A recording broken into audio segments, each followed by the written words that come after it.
restore the power.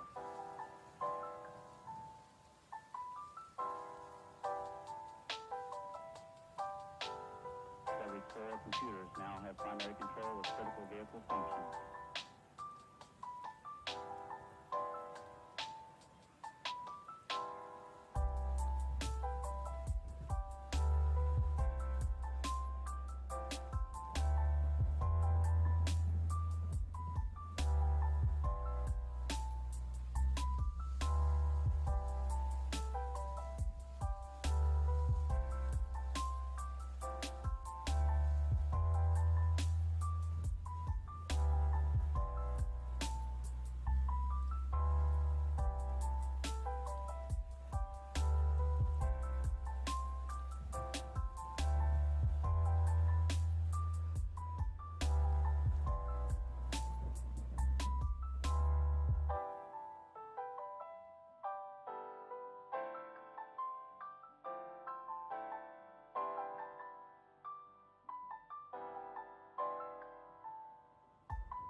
What up, my homies, helmets, and homes?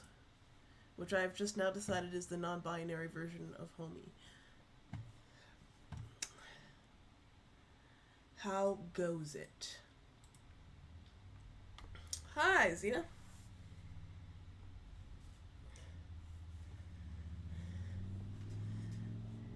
Oh, wait.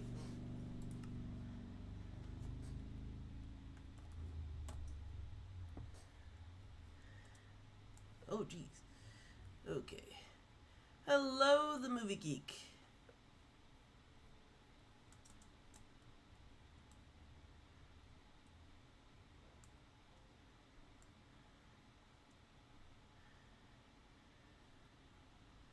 So today, hello, Blue Star. So today my idea is to build a village. Hey, what's that over there?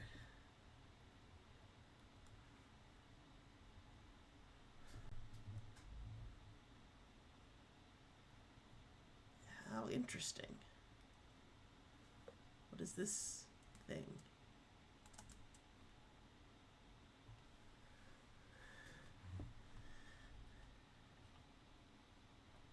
Where's the sound?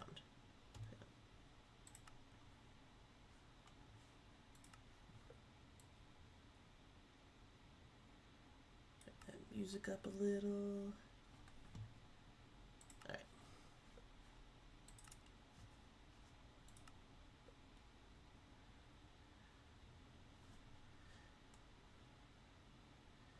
So first I've got to scout out the perfect location.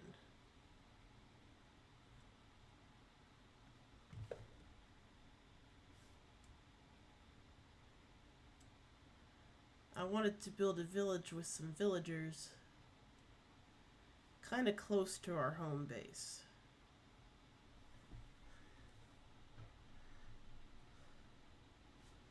Of course, that requires me figuring out where the fuck my home base even is.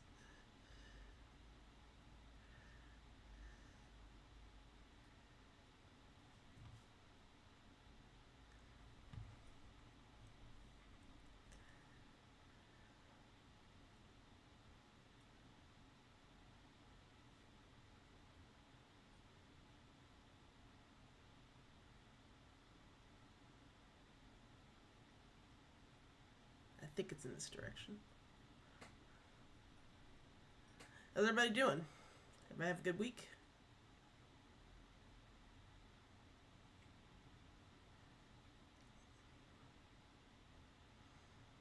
Okay, yeah, here's the home base. There's my house.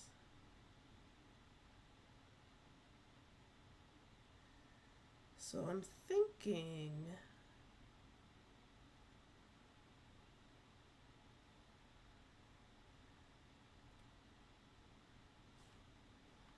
where do I want to put this?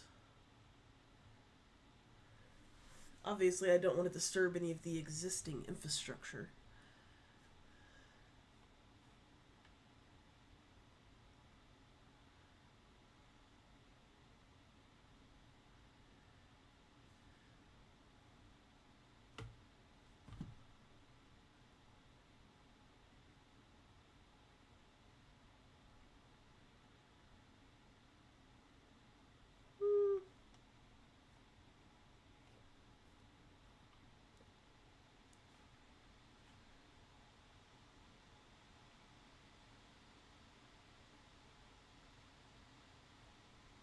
I think right around here should work. Boom. Hello, creatures.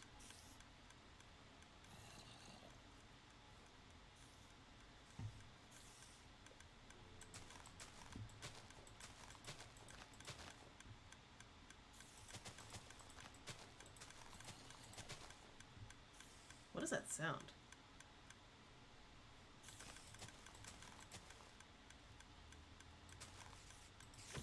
Goodbye.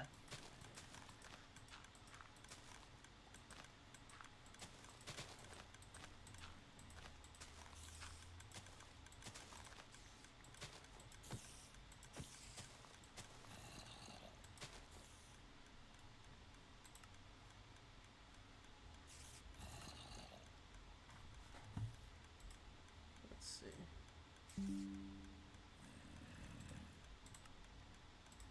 What is that clicking noise? Move!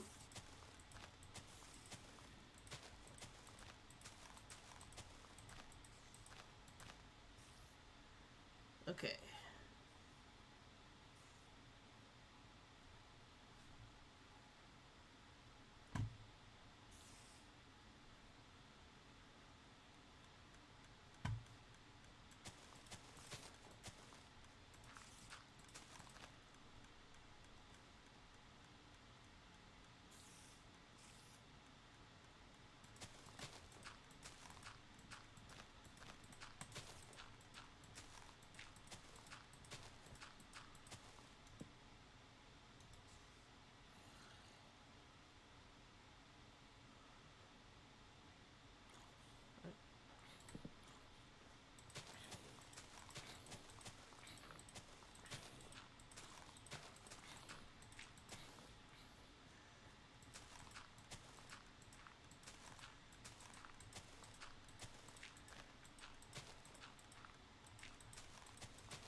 Okay.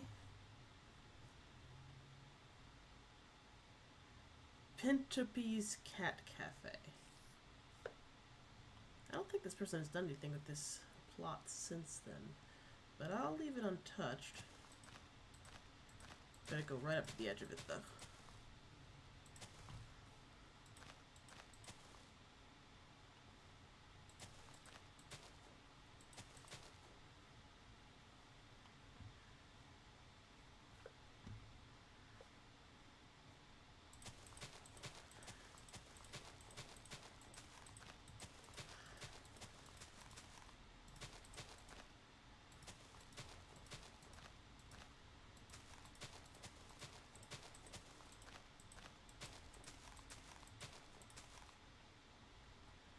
Where's my dirt block?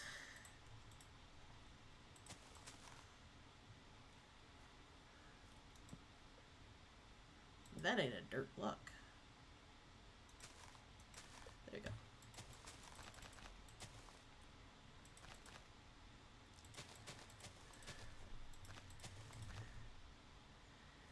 Terraforming.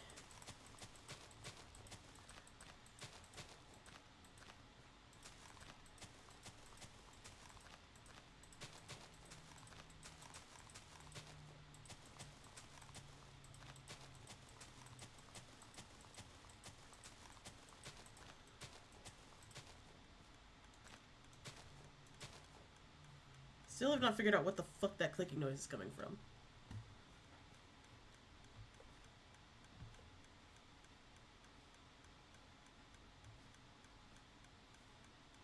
What the hell is that?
So how's everybody's week going?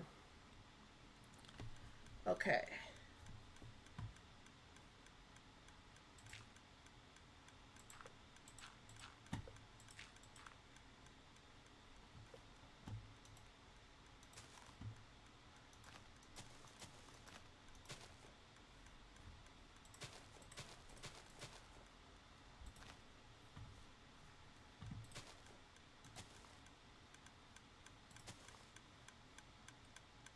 Oh, is it this thing? What the hell is that?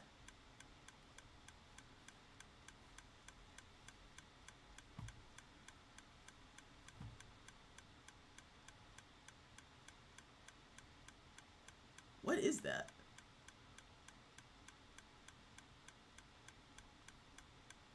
Observer? What is that?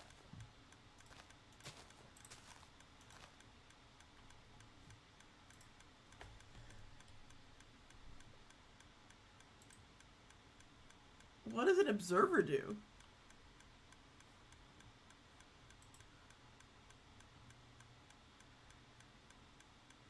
For making redstone things? Is that what that is? It watches the tile in front of it and activates when it sees change.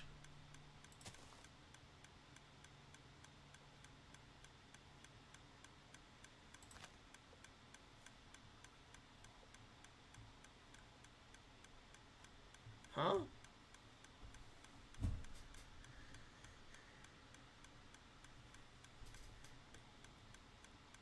Hello?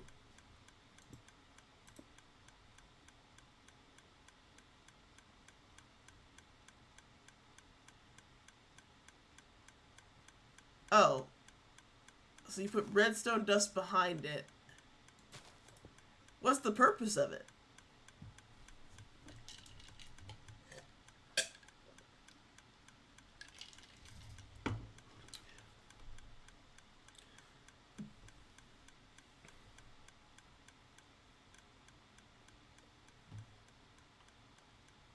To make automation. Like what kind of automation?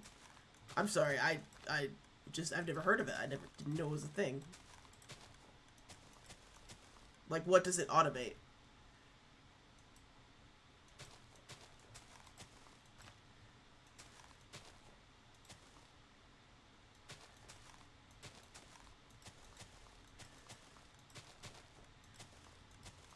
Wool farms, for example. I guess I'm just having a hard time picturing, like, how it works.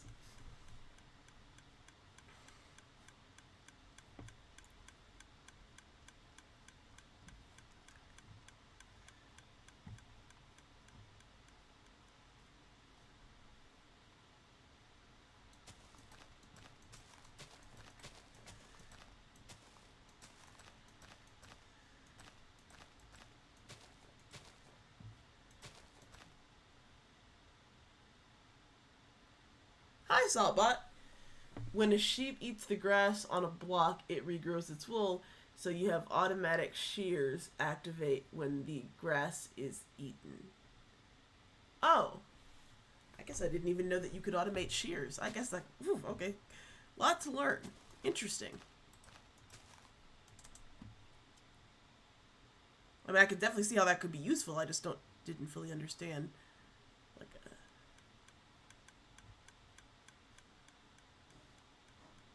wonder who put those there.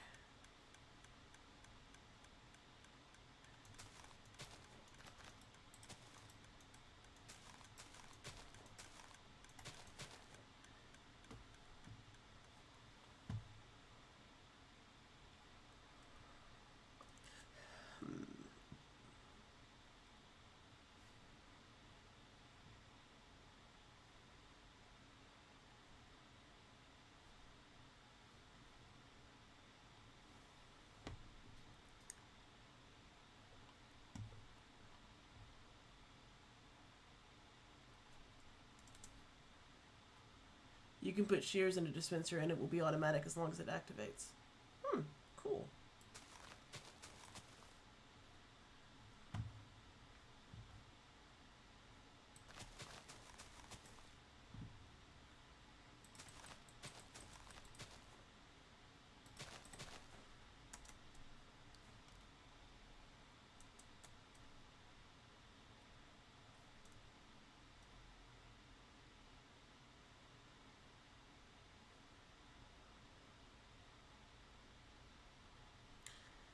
Okay, so I'm gonna make a firm wall here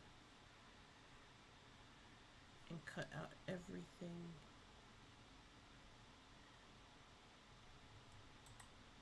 else.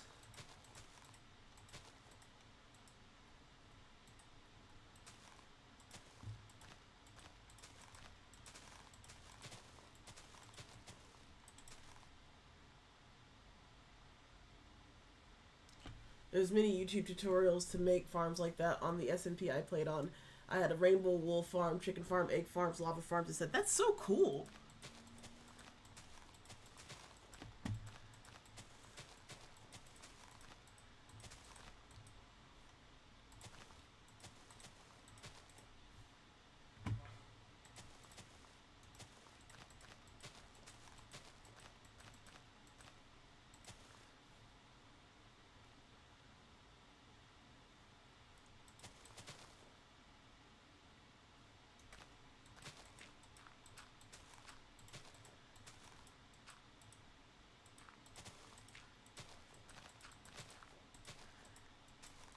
I was watching a YouTube video yesterday from this YouTube essayist that I really like, who was talking about how in Minecraft you can basically literally like traffic villagers, like force them into boats and then take them over to your village and make them work for you,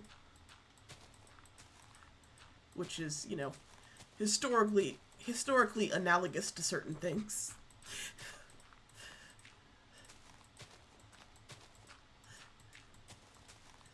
Minecraft really is colonization simulator when you think about it.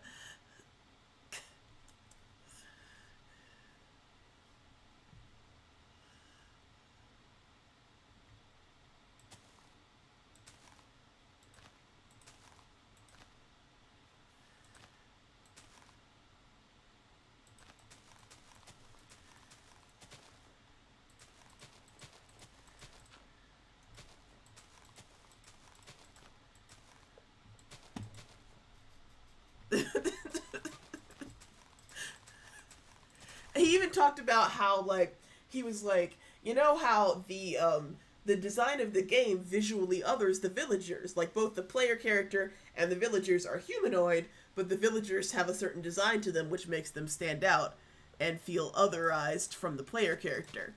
And when you can otherize people, you can subjugate them. And I was like, yep, that sounds very familiar.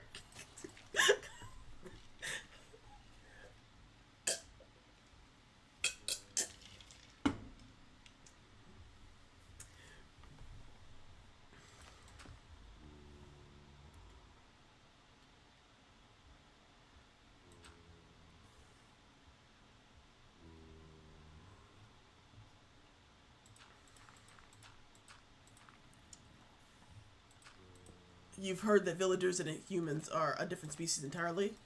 Well,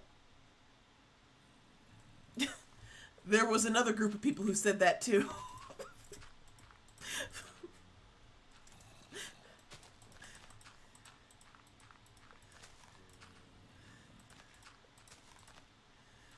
You don't have to feel bad about enslaving those people. They're basically another species.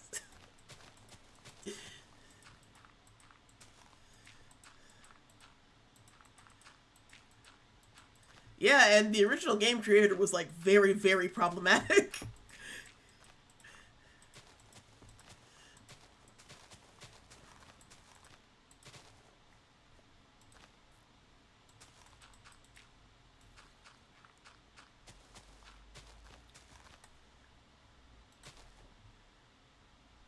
Look, they can't even talk. All they do is grunt. Exactly. They speak a different language than us. They look different than us. So it's probably fine if we, you know, enslave them.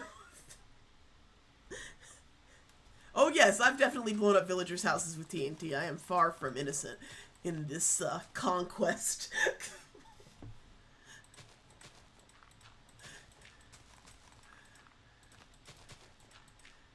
Ethics of gaming.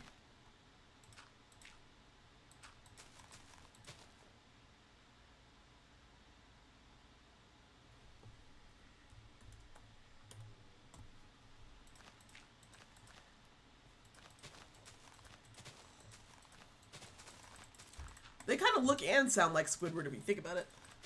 They got them big noses.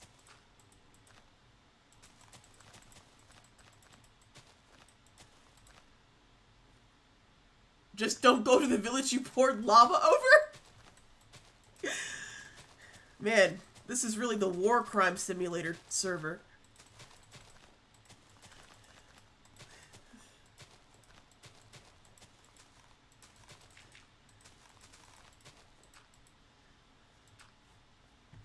I was actually going to use spawn eggs for my villagers. So I don't have to worry about the human trafficking.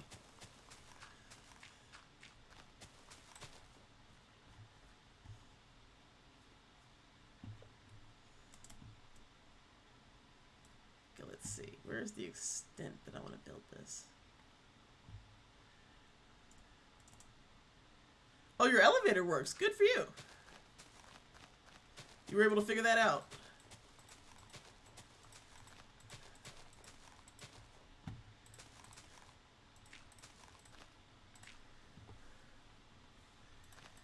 Okay.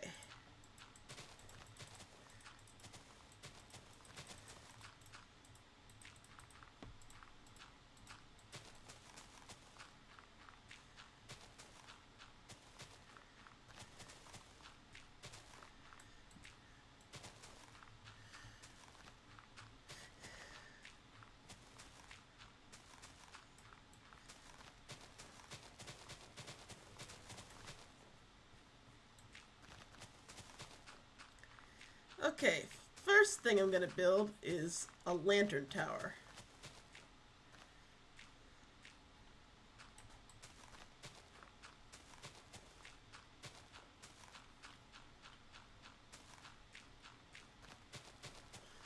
Bulldoze this shit.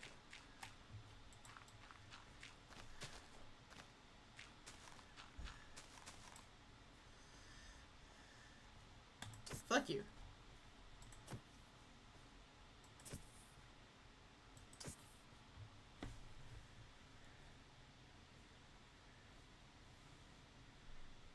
I used to make tiny cities and fill them with villagers, then build TNT cannons far away to lay siege to them. If you have time, do want to look inside the totally not evil, opulent tower. Alright, I'm gonna have to do that later. Thanks for the roses.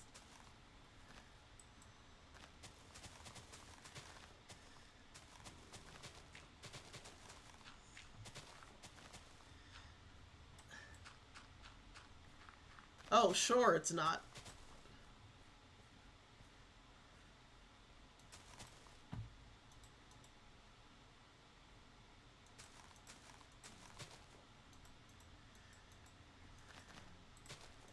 This has all just been land clearing and terraforming. I haven't even started building the houses yet.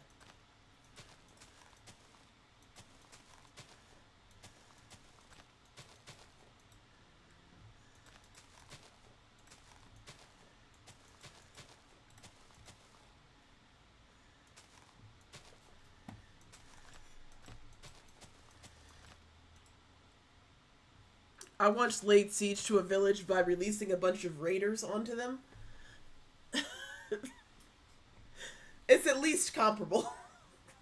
I remember there was once, I killed all the adult villagers, and there was just one baby villager running for its life as I set the village on fire and released a bunch of raiders onto them. All because, actually I don't think I had a reason for that one. I think it was just for my entertainment.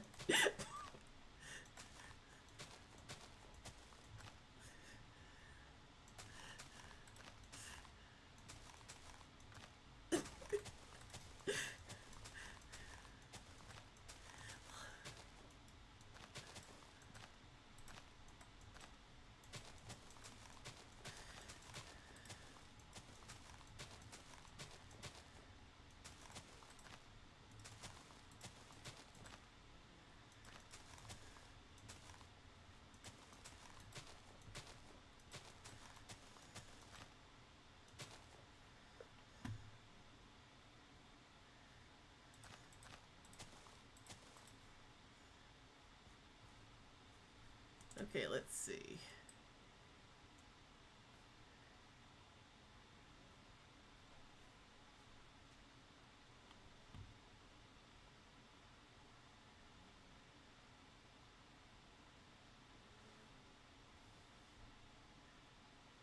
Have you thought about the downloading world edit for Minecraft? No, what's that?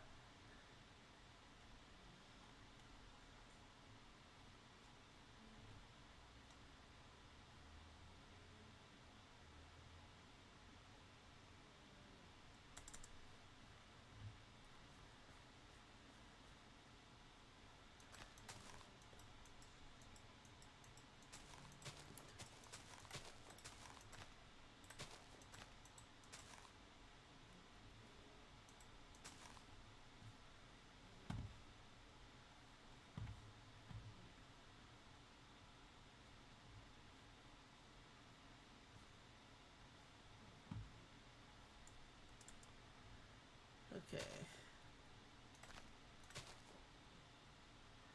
In the April Fool's update, we were able to go to the moon and eat it, and the cows up there moonwalked. That is so cool.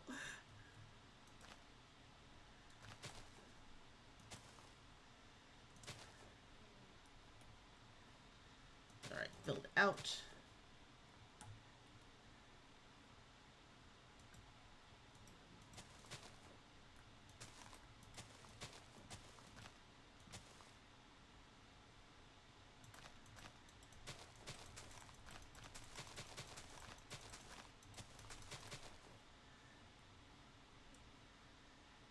Okay, so I want to extend this section out.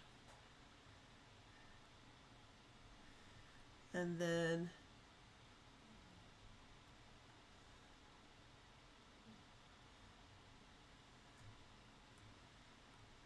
I always like to make sort of a frame because it helps me visualize where I'm going.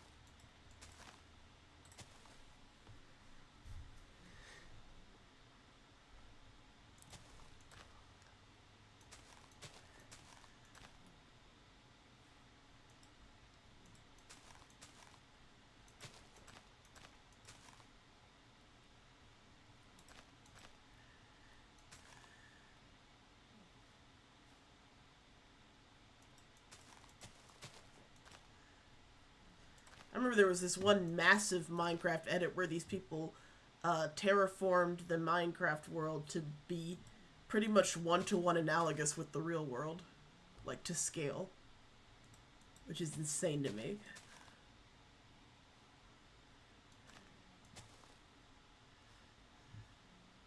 It's a mod that gives you more options for quick building. You can enter commands and replace air from a designated area with a given block and other stuff. Oh, that's really cool. Hi, Arky. That is very cool. I might have to look into that because that would be very convenient.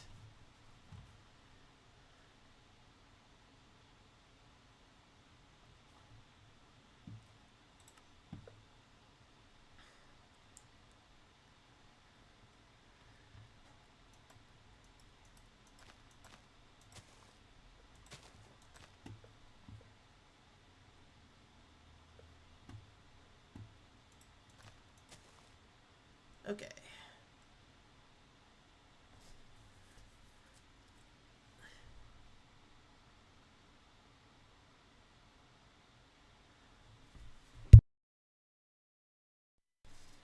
Got together and recreated Middle Earth.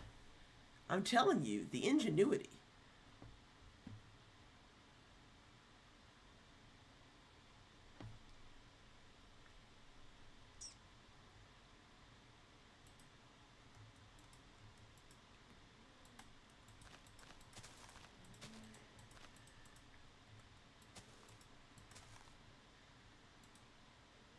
Look at this stuff.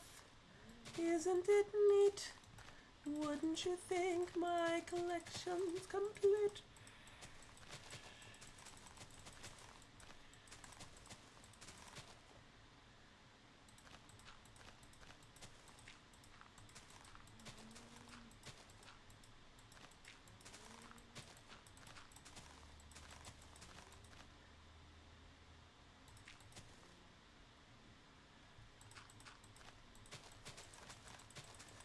Wow.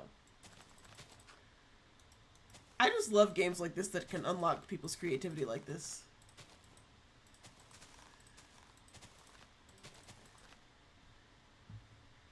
Further proof that humans like to build and will do it even without a profit incentive.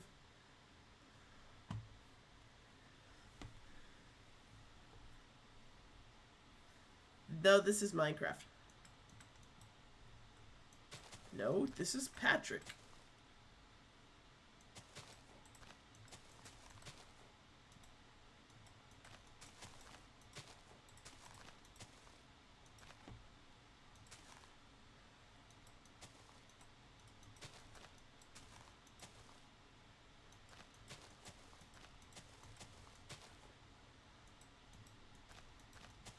Eventually, when I can afford it, I want to build, like, a high-powered PC rig for gaming.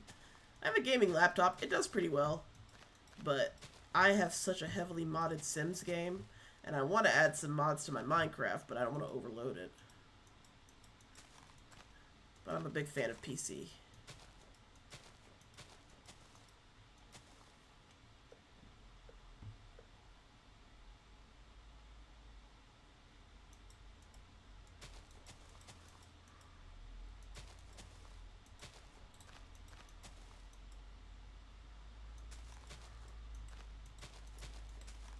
I wanna be where the people are. I wanna see them dancing, walking around on the, what do you call them? Streets.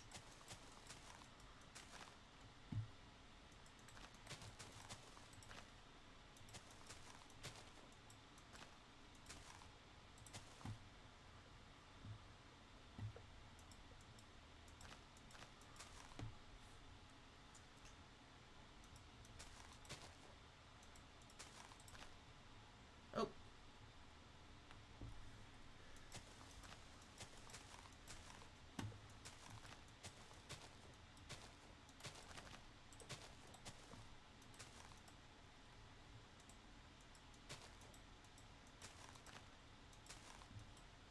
Oh, I love The Sims. Yes, I play it quite a bit.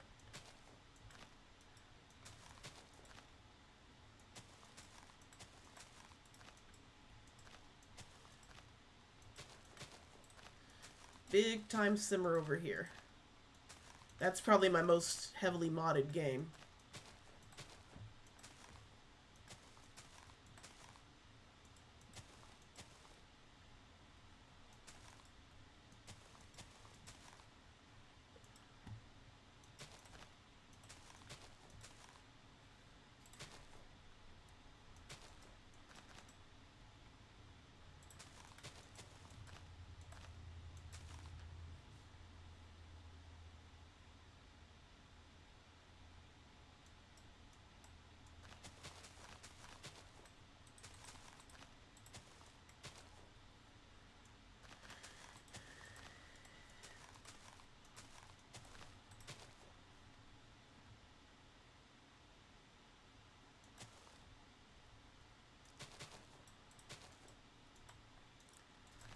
Okay.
Probably one of my favorite Minecraft songs.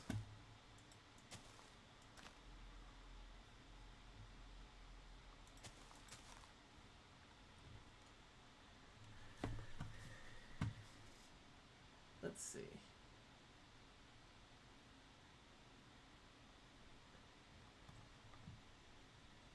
Yes, I'm building a village.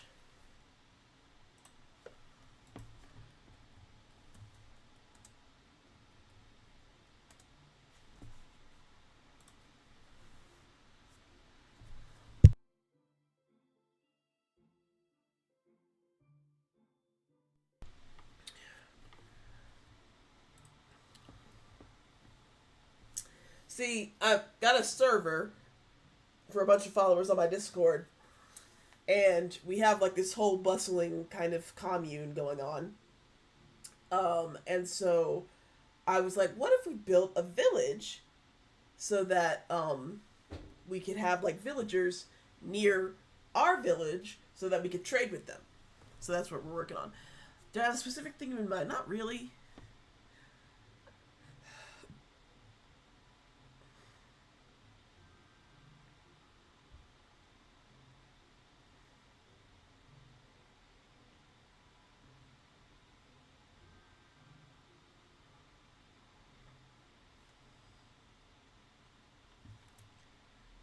Okay, let's learn a little bit about this. Hey everyone, welcome to the first video in a series that I'm calling World Edit Basics. Unlike my normal World Edit tutorial series, this one aims to help people learn the basics of using World Edit. Today we'll be covering selections. This includes the various ways of making selections and the different types of selections. Oh, thank you, One of the most fundamental Jinli. aspects of World Edit, so it makes sense to cover them first. Almost every other feature requires using selections to some degree. When making selections, it's often useful to be able to At least not right away, Blue. see what you're doing. To visualize it, so it makes sense to cover them first. This includes the various ways of making selections and the different types of selections. Selections are one of the most fundamental aspects of World Edit, so it makes sense to cover them first. Almost every other feature requires using selections to some degree.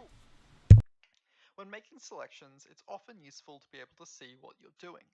To visualize small selections of the cuboid type, which we'll get to later, you can use the // draw cell command.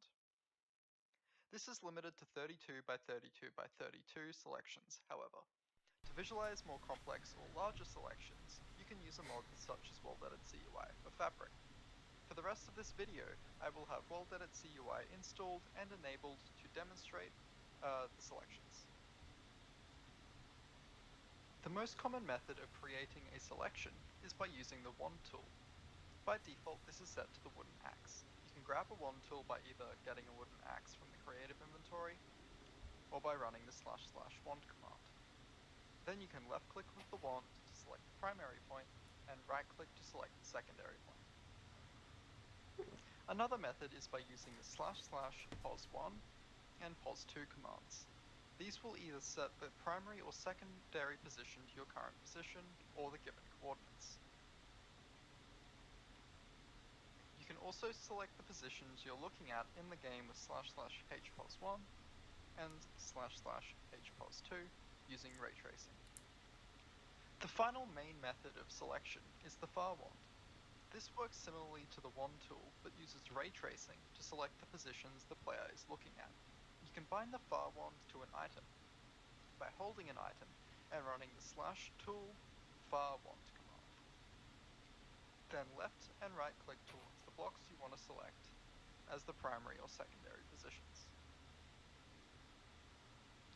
The first and most common type of selection is the cuboid selection type, usable by entering the // cell cuboid command.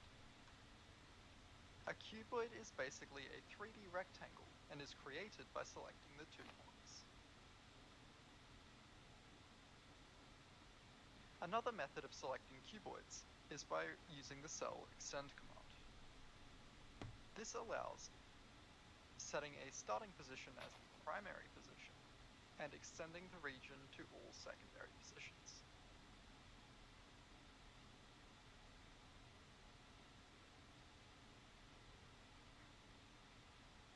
The The next selection type is the 2D polygon with height selection, which is usable with the //cell poly command. This allows selecting an arbitrary 2D shape by starting a shape with the primary selection and adding points with the secondary select. The height of the shape will be based on the highest and lowest selected points.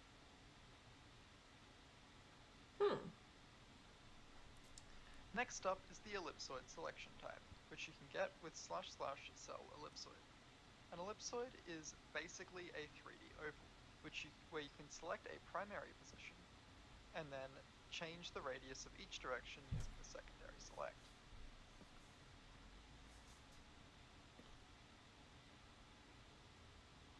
You can also restrict this to only selecting a perfect sphere by using the cell sphere command. This works the same way as the ellipsoid selection, but only allows for spheres. Next we have the cylinder selection type. The cylinder type is selected similar to an ellipsoid, but is 2D with height similar to the polygon selection type. It is used with the cell still command.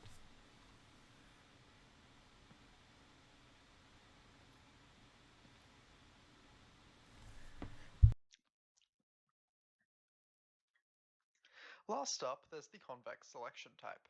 This is the most complex selection type, selecting a convex hull around the selected points, and allowing for some rather cool setups. To use it, run //cell convex. This is selected very similar to the poly type, but works in 3D.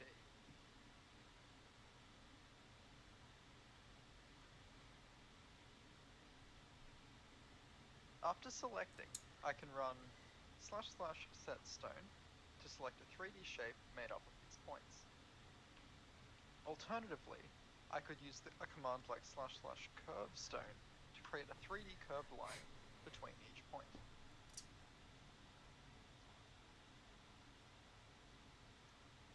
Thanks for watching.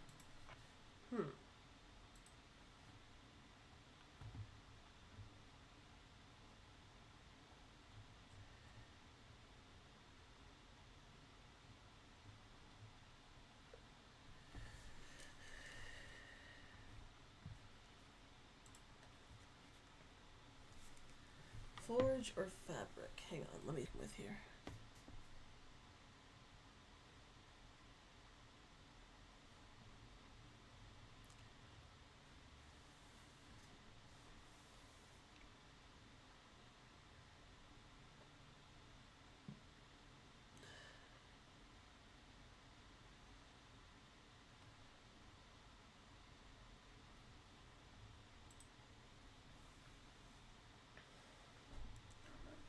I'm not even sure what file my game is.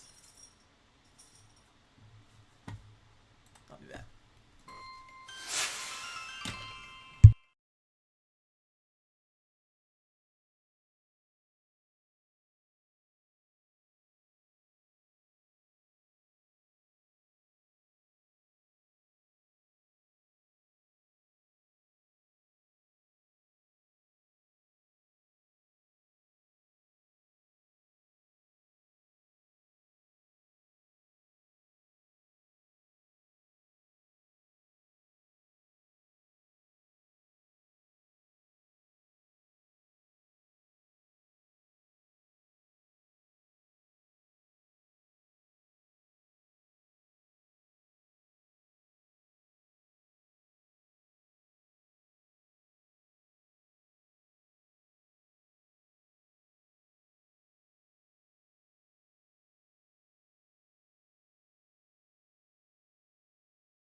about that, folks. Had to poop.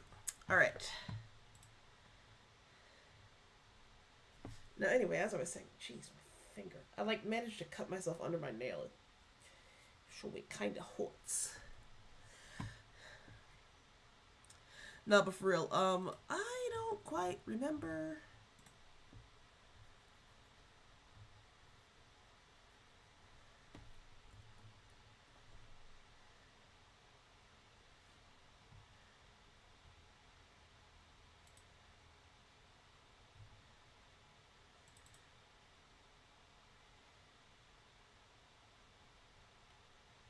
So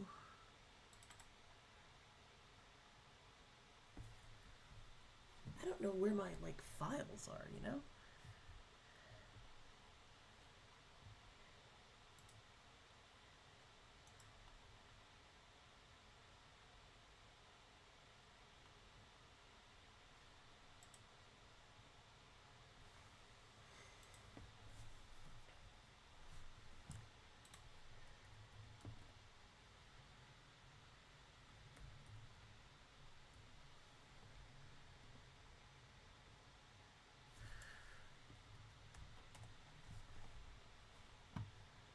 Like, where are my files for Minecraft?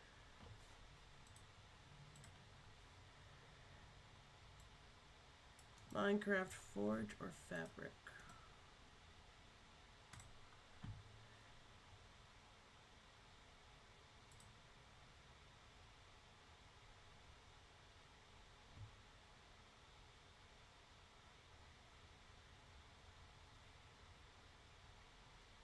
Okay.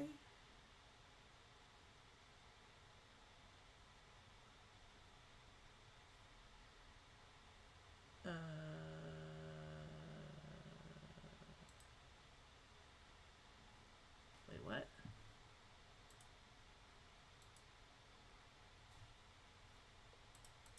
Hold it. Back up. I smell shenanigans.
Okay.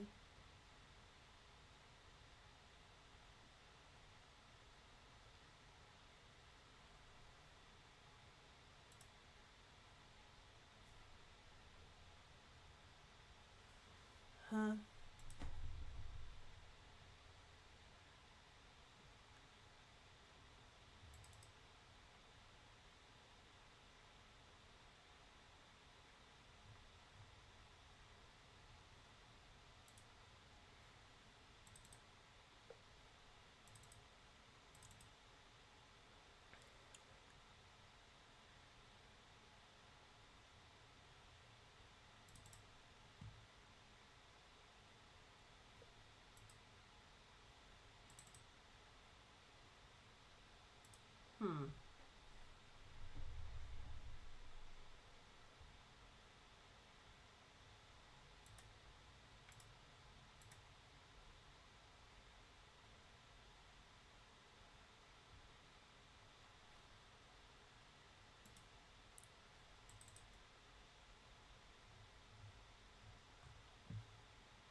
Delete. Delete.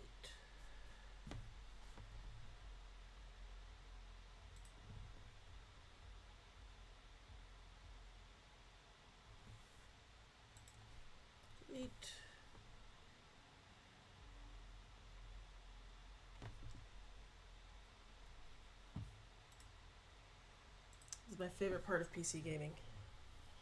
The ongoing puzzles.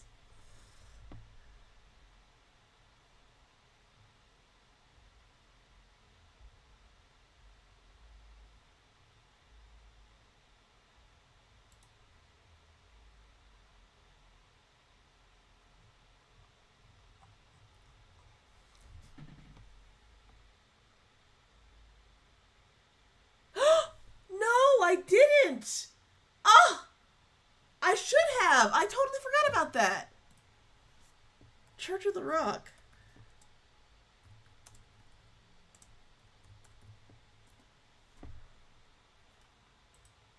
Beauty and the Beaster.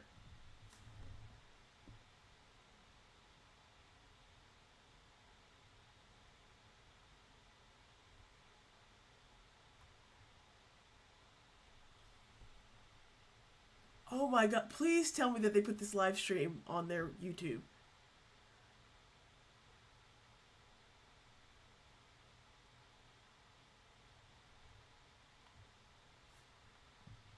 Please tell me there's a VOD of this. Oh my god, I can't believe.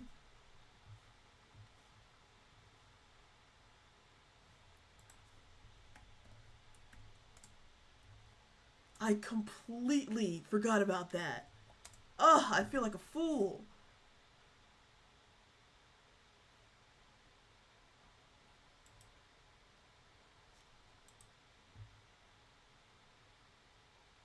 They have their Good Friday service streamed.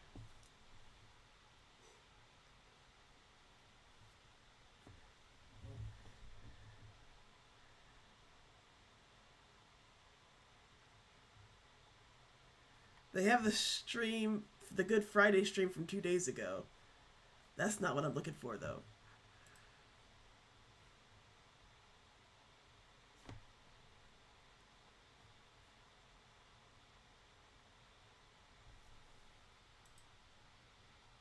Ah, I really hope that there's a way that I can find that. Beauty and the Beaster.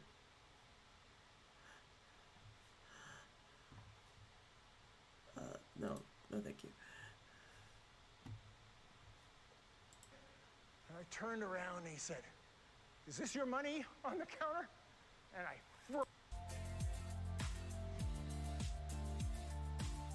Wait, is this it? Oh, I think I might found it. Oh, hold up. Fuck.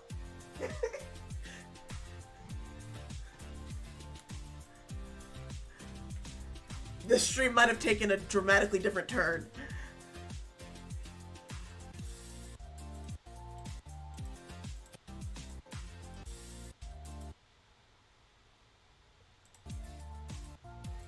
Bruh. Come on now.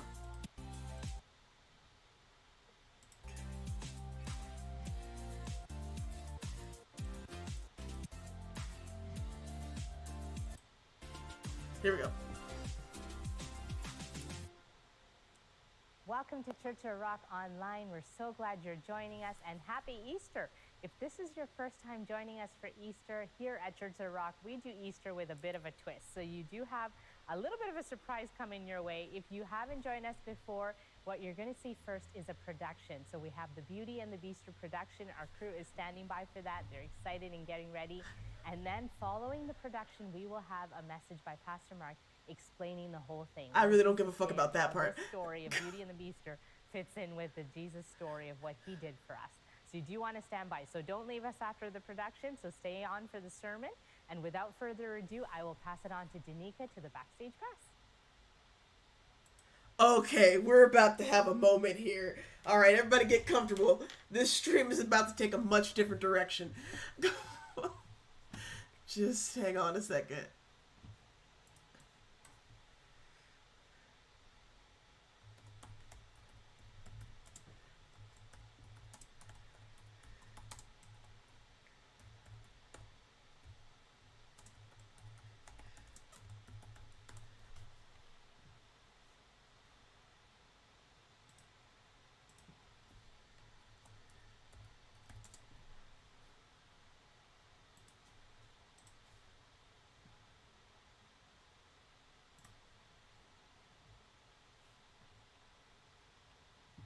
I think I found it already.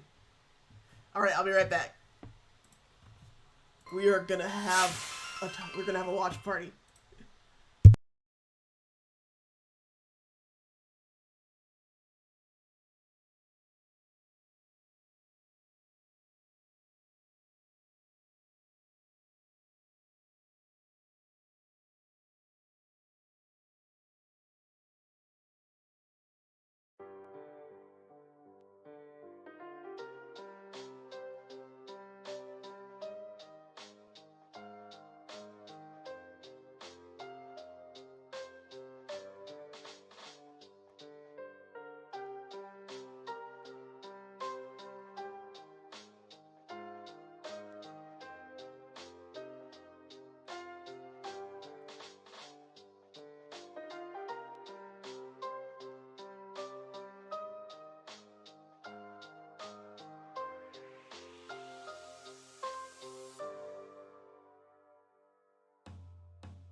Alright, we're back. You know I had to get John. So we can fully appreciate this masterpiece. Okay. So you're gonna have to move.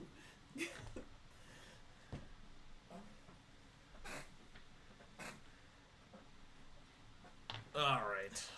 Happy Easter, folks. Happy Easter, folks. Alright, let's do this. Hey everyone, and welcome to Backstage Pass. I'm your host, Danica Taves, and today we've got Pastor Aubrey Cron with us. Welcome, Aubrey. Thank you. And you know what? It's Easter. I'm so excited about this. You're not in the Easter play this year. I am not. That's okay. I'm not either, so it's all right. Oh, I can't believe she's not in like it. What? Like She was the main character last year. 8 years ago, and some of the very first ones, I was like a bunny, this giant bunny that got to do stuff, and I've been the devil, and also I love the devil part. That was like super fun.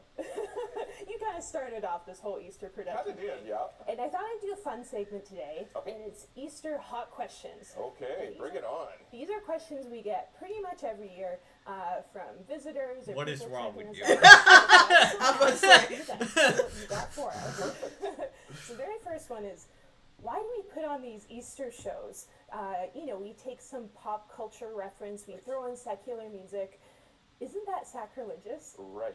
I actually understand the question. I actually understand people going and saying, what? Because it seems so different, right? They're used to Easter being It also solemn seems and all dumb. these things that are so, I don't like in some ways religious, and this feels irreligious. And the reason it feels irreligious is because it is. It's intended to be something completely different, and different doesn't mean that you are actually messing with Carmen things. Walsh said these people could run. You're absolutely right. In a different way. And so I get the thought process of them saying, wow, this is so different. Actually, over the years, it has become that thing. But we said, hey, listen, there's a core message here that we want to bring out, and we're going to use whatever method. We are unabashedly a church that says we want to be attractional. We want to attract people. Who to do that, does this and we attract, want to do it in really? a way that Like, kind of genuinely. We're watching it right now. I mean, true, but like, we're not watching it because we want to see the message. We're watching it to laugh at them. Well, isn't the story of Jesus enough, right? Like, why do we have to kind of take the story into our own hands and twist it? Why don't we just do a play on Jesus' death and resurrection? Right. Imagine how many homeless they could feed with the money they spend on these productions. And that's exactly what we do on Good Friday. And I lead that, and it's actually one of those amazing times.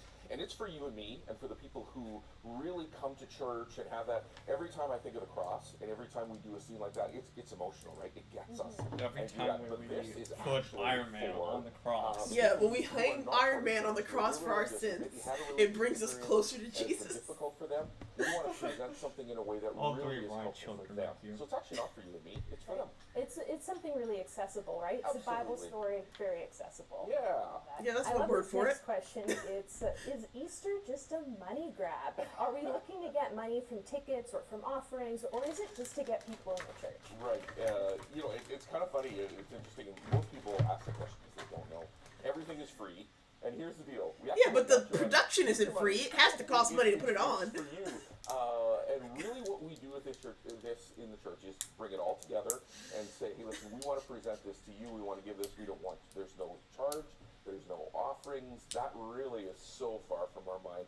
What we think is there's this amazing good news that we have, and we just want to share it to you, want to give it to you, and if you never ever give any money to Church of Rock, we're completely fine with that. It's a gift. It's a gift. Love that. Yeah. So if you're here, there's no obligation. It's definitely a gift. Yeah, it certainly is. And I think lastly, I want to give you the final word here a little bit, because we do get quite a few criticisms, and we kind of push on despite that, because there is a reason that we do this every year, a kingdom reason or a spiritual reason. Right. What is it? You know, this is. How about the so racist much the ones? core How about the ones of that who were we are. racist? And that's this, that Jesus came and he gave this. That life. time that the white pastor pretended to be And he said, Chinese. How about "Here that? I am, the God of the universe, and I'm going to stretch out my arms and. So do we know the theme? If you want This- to, his It's hug Beauty and the for Beaster. us, his love gift for us was saying, "I'm going to die on the cross for you." Beauty and the And Beaster? we've talked about Yes. this, the whole idea of the fact that this is Okay. what love looks like. It's like him letting go of all of that and coming and dying for us and taking that on. This is such what good love news looks like. Okay. for all of us, and that's why, you know, the criticism isn't a big deal in one sense, but we want to answer some of those questions. But at the end of the day, it's that whole message of the good news, the gospel for everybody, and it isn't about are you religious or not religious. It's really about Jesus wants to, and God we wants to insane? connect with Yes. you, and it's so personal Okay, that yes. He came and He died for you, so that that connection with God would Connects be with us. brought in a real Do you clear feel the way. connection And every so time that's they why put we do all this stuff. That's why we dress up and do all this craziness. Act a little silly. Yeah, just a little bit. Just a And little it's silly. an Just a little amazing goofy. time. Silly And at goofy the end of mood. it is that clear presentation of this is what God's love looks like. Right, and the play is actually only part of that, Yeah. right? Like it's the representation, but the sermon afterward actually gives I like how they had to have this like context and 15-minute a much segment fuller justifying what picture they're of about to what put we're us through. talking about. So thank you so much, Pastor. I really appreciate you answering those questions. And we hope that that answered some of your questions too. You know what? I know you're just waiting for it. The play is about to start. So you know what? Let's head into the sanctuary. Please enjoy Beauty and the Beaster. All right, let's go. Let's go. Raise the curtains. Church of the Rock presents.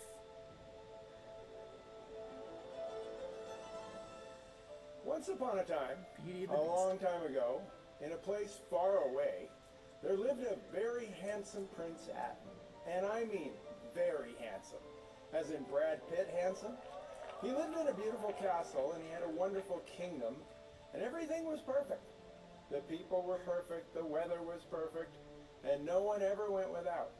There was plenty of farmer sausage to eat and yerba mate to drink. The sun always shone, and there was never a cloudy day, and it never, ever rained. The prince had it all.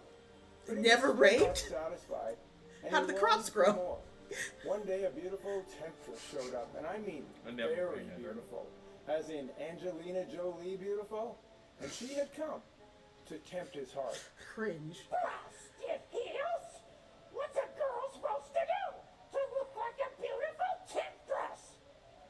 An apple a day keeps the doctor away. A girl of the day keeps every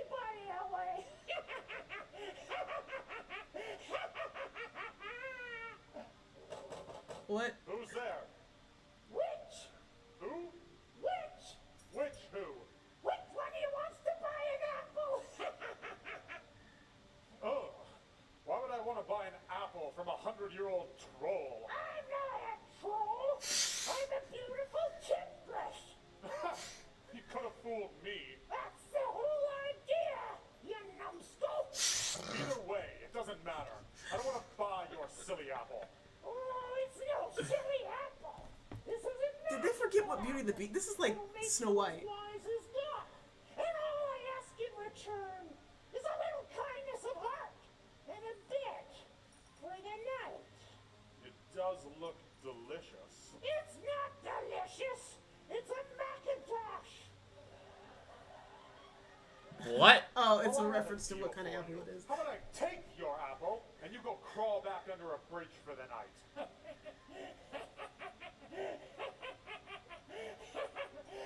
Tastes like wicked. What the fuck? That's not. What the fuck? That was not even what happened in But Beauty the and the apple Beast. was enchanted fruit, and when the prince bit into the apple, a terrible curse came over his kingdom. He turned into a hideous beast. His servants became furniture and clocks, teapots and teacups, and all the people of the kingdom became selfish and greedy and drunken and treacherous, especially the villagers in nearby Niverville. They were known to everyone everywhere as Nivervillans. Yes. There was only one way to break the curse. The prince would Yes, have to Sabrina. learn true love, or the spell would not be broken, and he would be doomed This is to for this remain year. a beast for all time. Well, there's Gaston. Oh, Gaston. Okay, I've got one for you, LeFou. Yes, Gaston. How do you hunt a unique deer? I don't know, Gaston. How do you hunt a unique deer? Unique up on it. That's amazing. Good one. LeFou, Yes, Gaston. how do you hunt a tame deer? I don't know, Gaston. How do you hunt a tame deer? Same way. Unique up on it. Oh, you truly are the best, Gaston. Yeah, that's right. Oh, here comes some music. There's no man in town as admired as you. You're everyone's favorite guy. Everyone's awed and inspired by you. And it's not very hard to see why. No one's slick as Gaston. No one's quick as Gaston. No one's neck is incredibly thick as Disney's Gaston. lawyers are on the phone. Perfect, pure paragon. You can ask any Tom, Dick, or Stanley. I doubt that they got the proper permits for this. They prefer to be on. Who plays darts like Gaston? Who breaks hearts like Gaston? Who's much more than the sum of his parts like Gaston? As a specimen, yes, I've been intimidating. Like Gaston. Thank you, LeFou. I love what you do. There's no one as easy to bolster as you.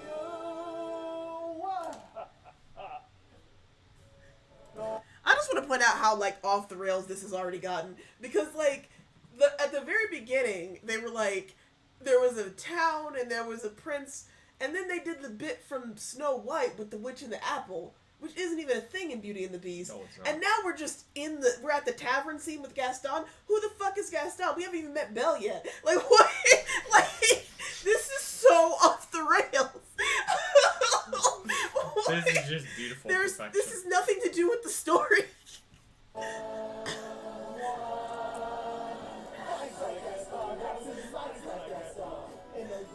Oh, he's throwing the throw the weapon to me. I hunt I sweep up with my quiver.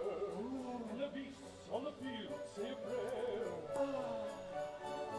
Then I carefully aim for the liver. Then I shoot from behind. Is that fair? I don't care.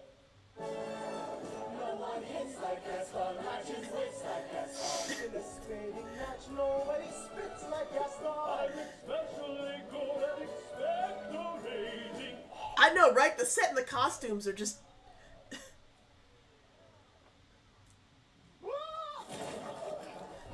I mean, they've got sets, they got costumes, they got a breakaway table, they're doing stunts. Like, what the fuck is this? Like, Jesus. Oh, here comes the rock music. Oh, boy. Oh, here we go. Action sequence. Oh! Look at the fight scene. Oh, oh, oh, oh. Choreography. Oh!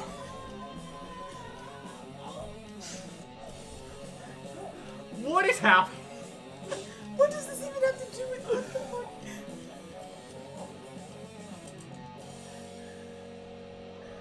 I don't know why they're fighting. What was the point of that?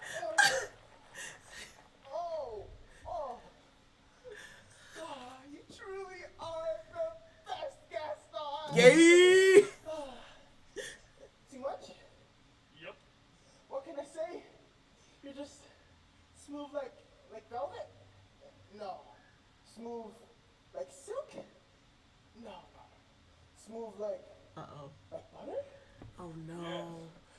Smooth like butter. God, they're gonna do... Oh no! Smooth like butter. Like a criminal undercover. Gonna pop. Thank you for the follow, Annie, babe. Breaking into your heart like that. Ooh. They're gonna do K-pop. Yes, I owe it all to my mother. Hot like summer. What? It's go- When I look in the mirror, I felt your heart to What does this have to do with anything? Just go with it. Man, they have sick dance moves. BTS who? Oh, thank you for gifting a sub to Acoustic Kitten. Congratulations. And when we get subs, we get the dubs and stuff on my head. Today it's a pillowcase. Happy Easter.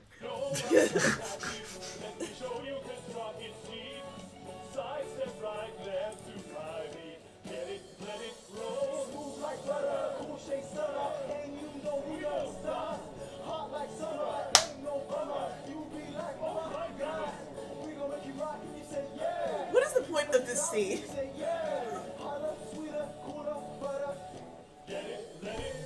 What is Like butter. Part of me is dying for this. Like, what's the point of this?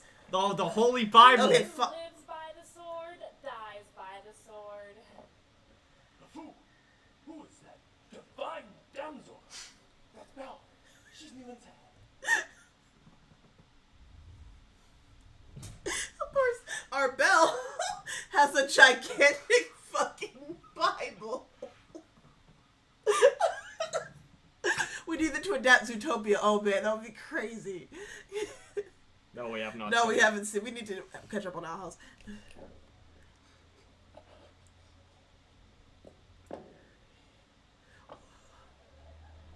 Good morning, Belle. What a wonderful book you have there. Oh, you've read it. The Holy Bible, yes. Well, not that one, but you know. Other books, mostly military history. Captain Marvel, Captain America, Captain Crunch. Would you care to join us? Sorry, not tonight. Busy? No. Let me take it from here, Gaston. Belle, my darling. Gaston, he may look like a moron. He may act like a moron. He may talk like a moron. But don't let that fool you. He truly is a moron. Merci, LeFou. You are too kind. You know, I always got your back, mon ami. The progression of this story is actually insane. And I want you to give me an honest answer. Flat out, straight out. What are the chances of a guy like you and a girl like me ending up together? Well, I mean, Gaston, that's really difficult to say. We don't really... Just give it to me straight. The least you can do is level with me. What are my chances? Not good. You mean not good like 1 out of 100? It's probably not that heavy because it's probably hollow inside. Out of a million. It'd be easier for a camel to walk through the eye of a needle. Ooh, biblical burn. So, you're telling me there's a chance? Yes! Mark my words, LeFou. Belle will be my wife. Mel is not too fond of gays. Oh god, we're already in the Taylor Swift. Ah! This is like 90% pop songs and zero coherent story. We don't even have a frame of reference for who Belle is. Let the Swifts.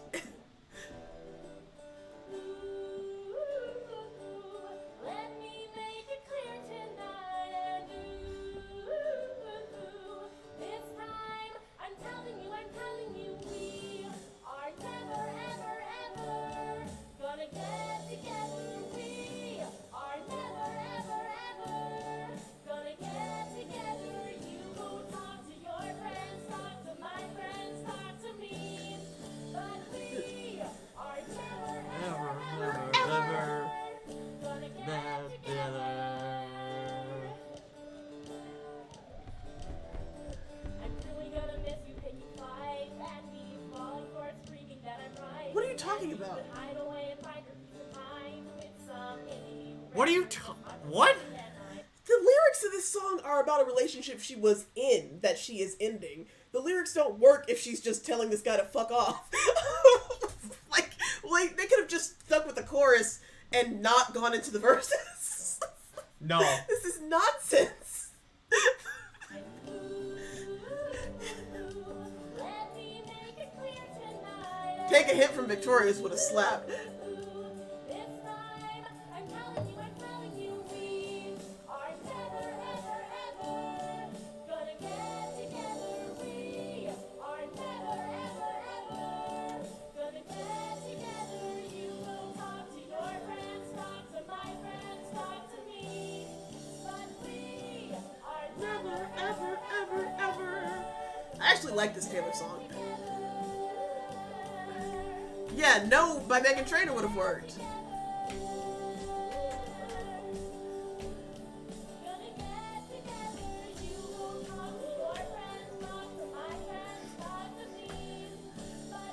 How would you rate this singer? 5 out of 10. Boo! Yeah! I don't even like Taylor and I'm offended for her sake. What is this thing? The Bible? Can you imagine me, the wife of that boorish, brainless Gaston? Can't you just see it? Madame Gaston, his little wife.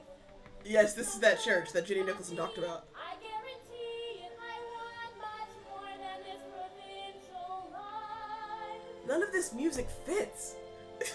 No, it doesn't. Like,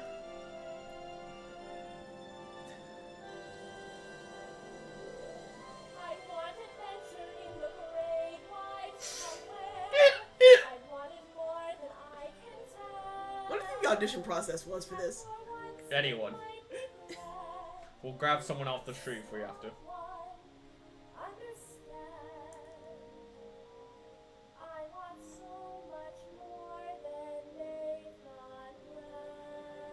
Who's got planned? Again, I hate to nitpick here, but like, this is why changing the story at the beginning fucked the whole thing up. First of all, why did they introduce Gaston before Belle? Belle is supposed to be the main character. Secondly, the whole point, like the original story starts with the whole town talking about how weird Belle is, so that when she sings about what she wants out of life and how she wants to be more than what they expect of her, it makes sense. But in this world, we went from eat the poisoned apple, there's a curse, Gaston is here for some reason, now Belle is walking around with a giant Bible, and she's singing a Taylor Swift song, but then also, apparently she wants adventure in the great wide somewhere. Like, what are you talking about? Where did this come from? It just came out of nowhere.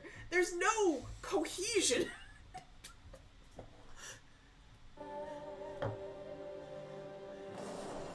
Yeah, when the song is put in her range, she's an okay singer. But that last one was definitely not in her range. I'm gonna get some water. Be right back. But you're gonna miss the story, John. Oh, what? Oh, the story? The story. What is the story? Okay, well, let's, while he's getting water, let's unpack what we've seen so far. Hey, can you turn the air on? It's a little hot in here. Yeah, just like the way she sounds better than Emma Watson did. Oh my god. It's not even Emma Watson's fault. They just edited her really badly. Some of these plays have been so funny. I feel like they never change the actors. They very rarely do. The youth pastor or whatever is usually in it. And the he's the one who played the witch. And that guy who's playing Gaston, I've seen him in most of their other plays. I don't know what his name is or what his role is, but he's definitely been in a lot of the plays. I'm surprised that that girl who was doing the interview at the beginning wasn't Belle, because she was in several other plays where she sang. She was Simba in the last year's play. Evangelical Christians love to play like they're persecuted, and Belle could have been the girl with being weird because she likes the Bible. Yeah, exactly! That's what I'm saying! It's like, I have to do your job for you, Church of the Rock, but even if you're going to make a cringy Christian version of Beauty and the Beast, you can do a better job than this. What about Belle is being made fun of because she's a Christian? You guys love stories like that. I mean, also, place your bets now. Who do you think is going to be Jesus in this scenario? Do you think it's going to be the Beast? I'm assuming it's going to be the Beast. Like, who's going to get crucified? I guess it's probably going to be the Beast, but I don't understand how that's going to work in this story.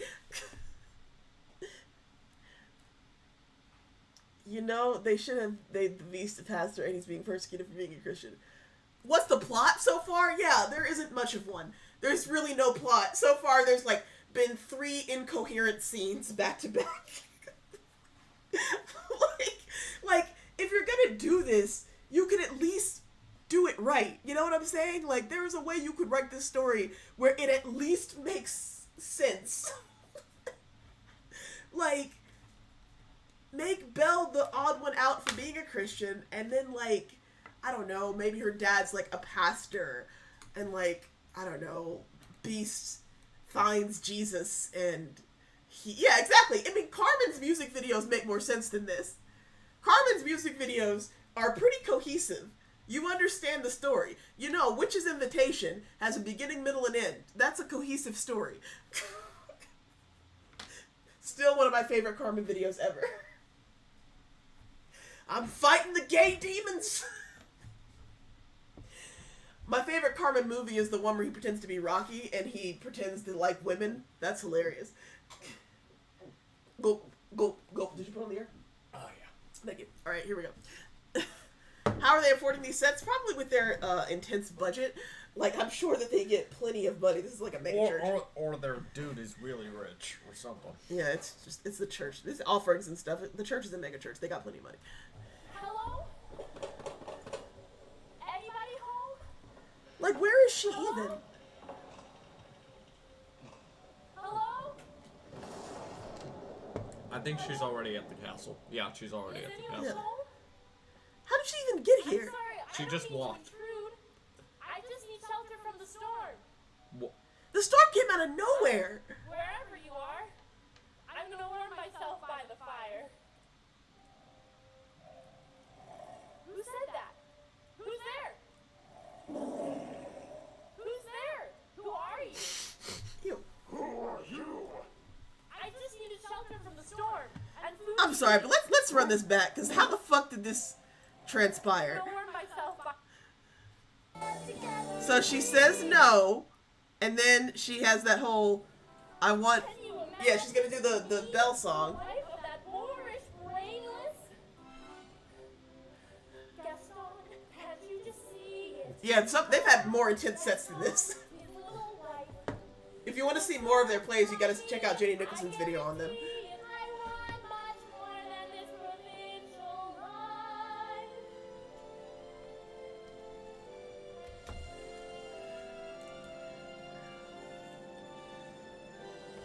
Yeah, because Lumiere's kind of a ladies' man in the original.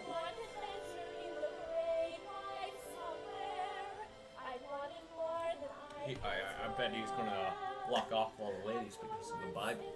The Bible told him. I guarantee that she wanted to be Belle in her high school's production of Beauty and the Beast, and this is her chance to redeem herself. Also, who do you think is going to be Jesus? Beast. You think Beast is gonna be Jesus? Yeah. I think so too, but I don't know how that's gonna happen. I'm going with Beast. Furry Jesus? Yes. Let's go with Furry Jesus. Look, C.S. Lewis did it first with Aslan. I want to see Furry Jesus. See, a storm came out of absolutely nowhere. Yeah, the storm. And even though she should be pretty near home, because she just came around the corner, she runs into this castle. Anybody home? Hello? Beast dies, come back to life human, you're probably right about that. Hello? Hello? Is anyone home? There's Lumiere. Sorry, I don't mean to intrude. I just need shelter from the storm. Well, wherever you are, I'm gonna warm myself by the fire. Who said that? Who's there? Who's there? Who are you? I don't think Jesus is going to be Belle, because I don't think they've ever crucified a girl on this, at least not a female character on this, in these plays. And I feel like they would be like, oh, it's not sacrilegious to do any of this, but it would be sacrilegious to make Jesus a woman. We're watching a cringy church Easter play. Who are you? I just needed shelter from the storm and food to eat. Birds have nests and foxes have holes, Like a but Party I have City nowhere to lay costume. my head. You will be punished like a common thief. You will be numbered with the transgressors. You No soul tail? will not see freedom Where's my until you see tail? death. Seriously? Where's... That seems a bit harsh. I mean, it's just an apple, and I wasn't even gonna bite it. Now you're my prisoner forever. And this is crazy too, because there's already a sacrificial element to the original Beauty and the Beast story. Because Belle offers herself to the Beast in replacement for her father. Because she loves her father. So, like, that, you could have done something with that, but no. She doesn't even have a dad in this world. I have a question for anyone in chat who has not watched Beauty and Beast. Do you understand what's going on? Because they have skipped around Yeah, they so have much. skipped all over. You keep spitting on me. I'm sorry.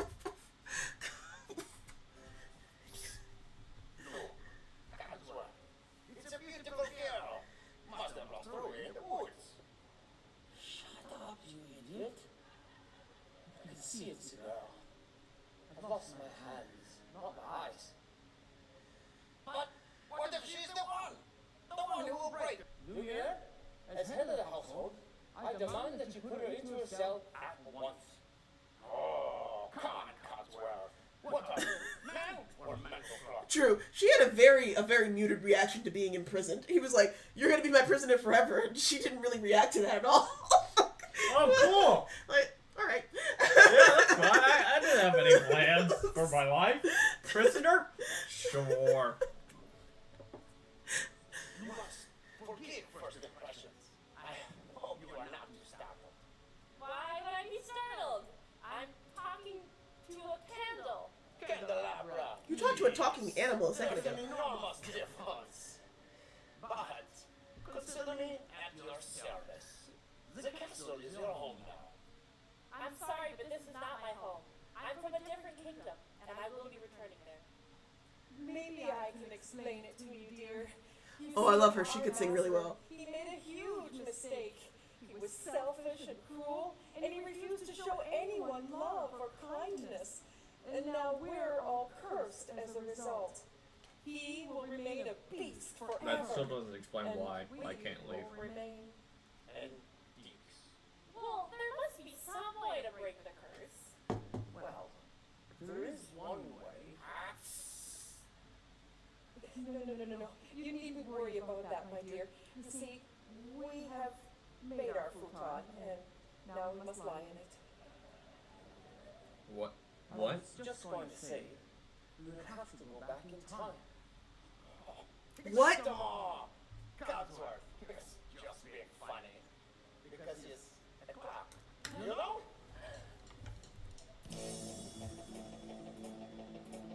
What? Yeah, they've done a Star Wars one. It's astounding. Oh my god. I mean, I'm sorry. Is it really Christian to admit that you've seen that you've seen Rocky Horror Picture Show? Because that's not a Christian play. That's not very Jesus-y. Oh my god. Time travel takes its toll. Also, time travel? What the hell? Listen closely. Not for very much longer. I've got to keep control.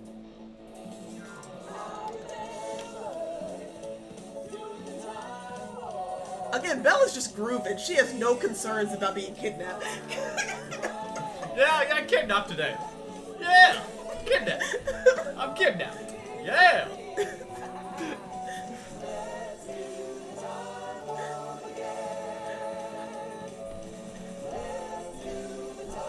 Warp again! Just jump to the left. And then a step to the right. Put your hands on your hips. And bring your knees in tight. But it's the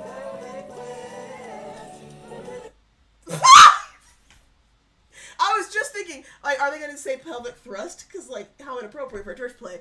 But they didn't cut out pelvic, but they turned it into twist instead of thrust. It's the pelvic twist. I don't know how that makes that better. It's the pelvic The twist. twist. Let's do the time warp again. Let's do the time warp again. Man, this song was really hard to choreograph.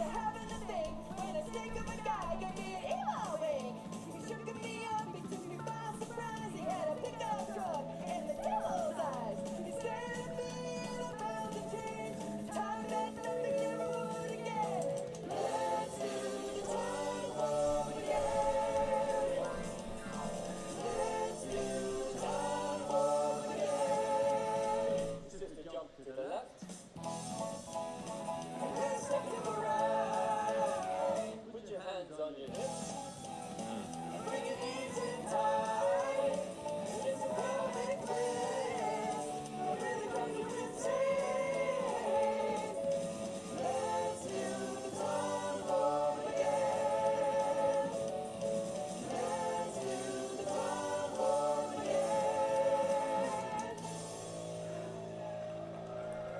What the hell was that? Really takes me back. Okay, now we have to make sure to make our guests feel at home. Honey, why don't you go freshen up here? There you go. Yes. Okay. Just start. Yes.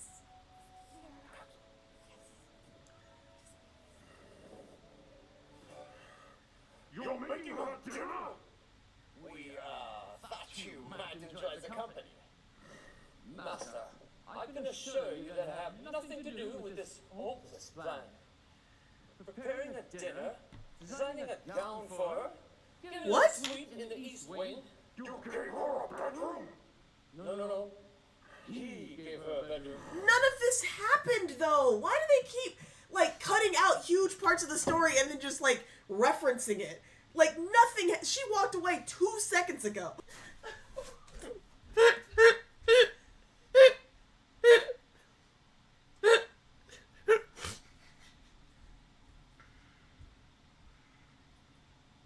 What is happening? No! What? Something happened. What happened? It just went to this. Did you press a button? No! What the hell? What the fuck? What?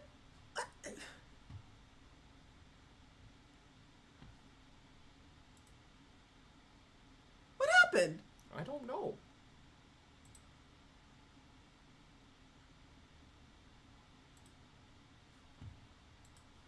The Church of the Rock online. We're actually just in between events right now, but if you click on the schedule button right there on your screen, you'll see a full list of all of our upcoming online events. If you're here looking for other video content, you do have a couple of viewing choices. You can either go to our website at Church of the What the hell? Okay.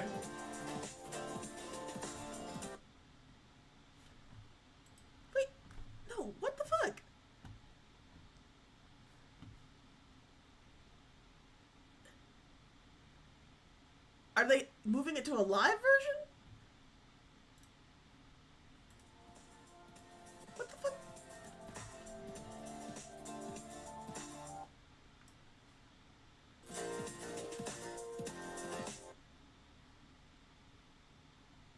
So wait, is this live? Hold it. Hold it, hold it, hold it. I can't...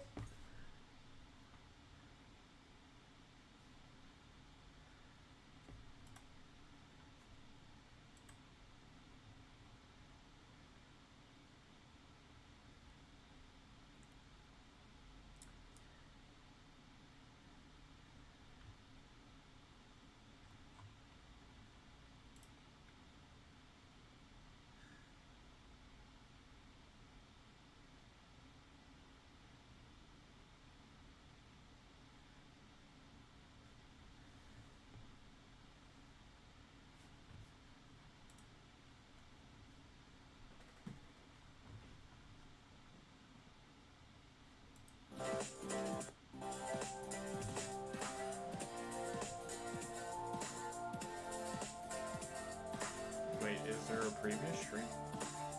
Well, we were watching a previous stream, but I think maybe they're going live again? That doesn't make any sense. Well, I mean, they might be having an evening stream. Hang on.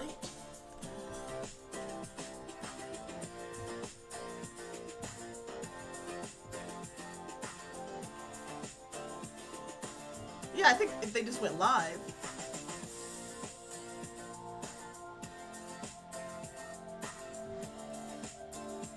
Although you'd think you'd be able to just watch the old stream without having to cut to the new one. Yeah, go back. No, honey, this is a new thing. I already went back. It's live. It says live right there. Yeah, but I'm sure they have the other stream. What? on the website. It's where? I mean, where is it? Where do you think it is? Let me just try. Okay,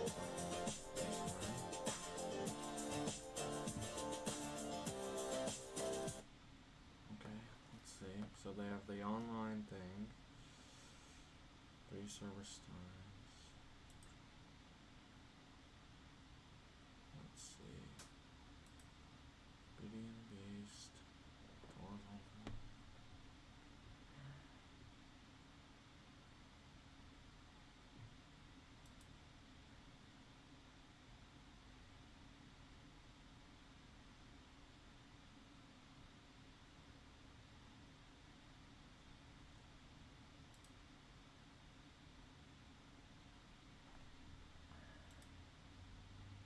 Okay, never mind. I don't know what I'm doing.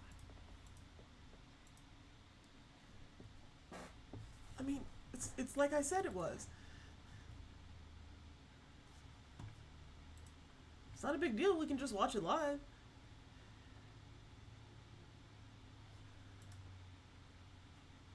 Let's see.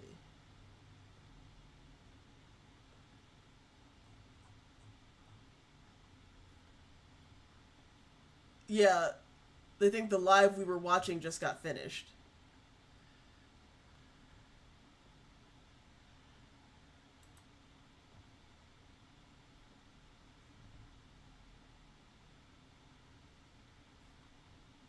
Well, I guess it's gonna start in 2 minutes, so it's not a big deal. Yeah, I hope they do the play again, because I'm annoyed that they just force you to watch the most recent live, you know? Let's see.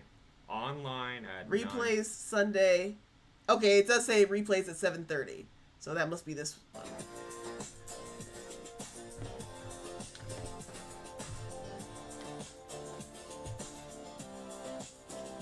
Well, hey, anything can happen if it's live. This could be even more entertaining. Sorry about that, guys. Yep. I'm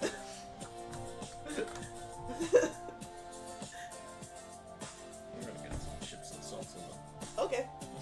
Bring some of the queso.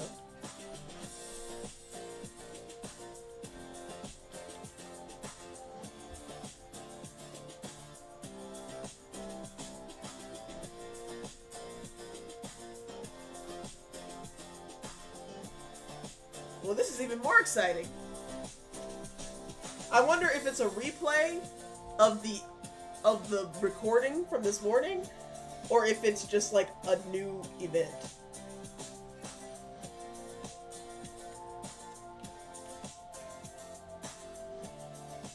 Well, either way, we're here now.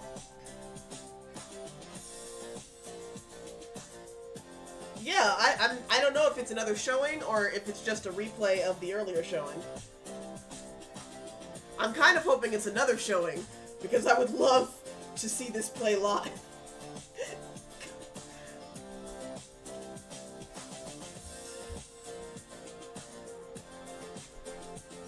Alright, does everyone have their snacks? Alright.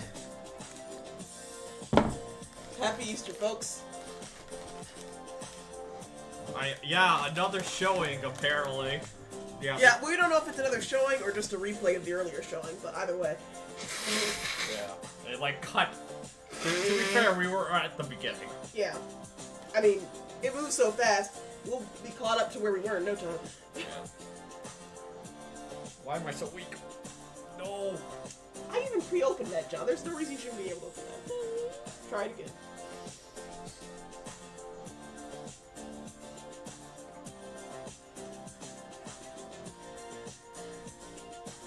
No. 7, 6, 5, 4, Why 3, do I suck? 2, 1. Welcome to Church of Rock Online. We're so glad you're joining us, and happy Easter.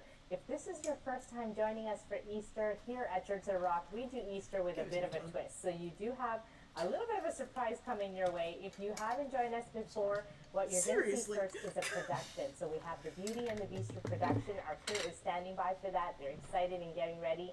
And then following the production, we will have a message by Pastor Mark explaining the whole thing, what Jesus did, how this story of Beauty and the Beast fits in with the Jesus story of what he did for us. You want to stand by. He has to explain it because it's incomprehensible. So stay on for the sermon. And without further ado, I will pass it on to Danica to the Backstage Pass. Hey everyone, and welcome to Backstage Pass. I'm your host, Danica Taves, and today we've got Pastor Aubrey Cron with us. Welcome, Aubrey. Thank you. You know what? It's Easter. I'm so excited about this. We're not in the Easter play this year. I am not. That's okay. I'm not either, so it's alright. I think it's just a re-showing. I think it's the same thing we just saw. 8 years ago, and some of the very first ones, I was like a bunny, this giant bunny that got to do stuff, and I did the devil, and also I love the devil part. That was like super fun. You kind of started off this whole Easter production. Kind of did, yeah. And I thought I'd do a fun segment today, Okay. and it's Easter hot questions. Okay, bring it on. These are questions we get pretty much every year from visitors or people checking us out. Okay. So I just want to ask you them to see what you got for us. Perfect. So the very first one is, why do we put on these Easter shows? We take some pop culture reference, we throw in secular music. Isn't that sacrilegious? Right. You know, I actually understand the question. I actually understand people going and saying, what? Because it seems so different, right? It seems so weird. It really It seems weird because it is. I don't like, in some ways religious, and this feels irreligious. And the reason it feels irreligious is because it is. It's intended to be something completely different, and different doesn't mean that you are actually messing with things. It just means that you're portraying it in a little different way. And so I get the thought process of them saying, wow, this is so different. Actually, over the years, it has become that thing. But we said, hey, listen, there's a core message here that we want to bring out, and we're going to use whatever method. We are unabashedly a church that says we want to be attractional. We want to attract people who do that, and we want to do it in a way that kind of is out there a little Why'd you open two different bags? So there you go. That's a great answer. Well, and kind of as an extension to that question, people would then follow up with, well, isn't the story of Jesus enough? Right? Like, why do we have to kind of take the story into our own hands and twist it? Why don't we just do a play on Jesus' death and resurrection as it's written? And that's called Good Friday. And that's exactly what we do on Good Friday. And I lead that, and it's actually one of those amazing times. And it's for you and me, and for the people who really come to church and have that. Every time I think of the cross, and every time we do a scene like that, it's emotional, right? It gets us. I do that. But this is actually for the people who are not part of church, who are irreligious, who maybe had a religious experience and it's been difficult for them, we want to present something in a way that really is I know. for them. So it's actually not. Hello, JW. It's something really accessible. You're right, Blue. Like, they are absolutely delusional if they think anybody's watching this unironically and, like, gonna become Christians as a result. Yeah, everyone in chat and us are just watching it for fun. Right. You know, it's kind of funny. It's interesting. Most people ask the question because they don't know. After the stream, please tell us here's the deal. if you feel more Keep your money. Christian. It's for you. And really, what we do with this church in the church is bring it all Nope. together. You're here just in time. We want to present this to you. We want to give this. We don't want. There's no charge. There's no offerings. That really is so far from our mind. What we think is there's this amazing good news that we have, and we just want to share it to you. Want to give it to you. And if you never ever give any money to Church of Rock, we're completely fine with that. It's a gift. It's a gift. Love that. Yeah. So if you're here, there's no obligation whatsoever to give. If you're a visitor, just enjoy the We're show. watching And, a Cringe-y I think church I play wanna for give you Easter. The final word here a little bit, because we do get quite a few criticisms, and we kind of push on despite that, because there is a reason that we do this every year, a kingdom reason or Because a we're spiritual crazy. reason. Right. What is it? You know, this is so much the core of who we are, and that's this king, and he gave this love gift to us, and he said, "Here I am, the God of the universe." I actually worry and about I'm your lack of gonna motor stretch skills out my sometimes. arms, and Yes. if you want to, his hug for us, his love gift for us was saying, "I'm going to die on the cross for you." And we talked about this, the whole idea of the fact that this is what love looks like. I'm worried about myself. Him letting go of all of that and coming and dying for us and taking that on. This is such good news for all of us, and that's why, you know, the criticism isn't a big deal in one sense, but we want to answer some of the questions. But at the end of the day, it's that whole message of the good news, the gospel for everybody, and it isn't about are you religious or not religious. It's really about Jesus wants to, and God wants to connect with you, and it's so personal that he came and he died for you so that that connection with God would be brought in a real clear way. And so that's why I don't know about you, but I feel very that's why connected we to God dress right now. up and do all this craziness. I feel a little silly. Yeah, just a little bit. And Just a have little this bit. Amazing time, and at the end of it is that clear presentation of this is what God's love looks like. Right, and the play is actually only part of that, right? Like it's the representation, but the sermon afterward actually gives context and gives you a much fuller picture of what we're talking about. So thank you so much, Pastor Rob. We really appreciate you answering those questions. And we hope that that answered some of your questions too. You know what? I know you're just waiting for it. The play is about to start. So you know what? Let's head into the sanctuary. Please enjoy Beauty and the Beaster. Alright, we're back now. We did Once upon a not time, get a long Disney's time permission. ago, in a place far away, there lived a very handsome Prince Adam. And I mean very handsome. As in Brad Pitt handsome. He lived in a beautiful castle and he had a wonderful kingdom. Queen's Guard. Everything was perfect. The people were perfect, the weather was perfect, and no one ever went without. There was plenty of farmer sausage to eat and yerba mate to drink. The sun always shone, and there was never a cloudy day, and it never ever rained. The prince had it all, but he was still not satisfied, and he longed for more. One day a beautiful temptress showed up, and I mean very beautiful, as in Angelina Jolie beautiful, and she had come to tempt his heart. What's a girl supposed to do? This man is giving it all for this. An apple a day keeps the doctor away. A garlic a day keeps everybody away.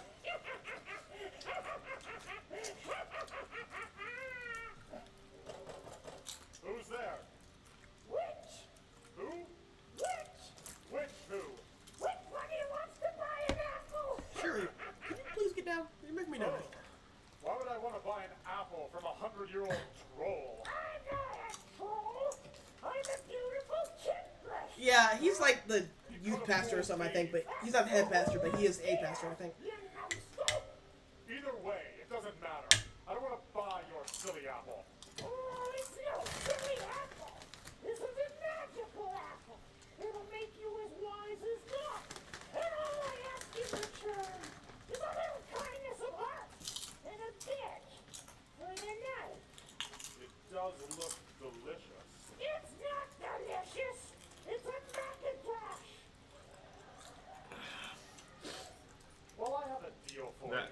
I stuff on. take your apple and you go crawl back under a bridge for the night.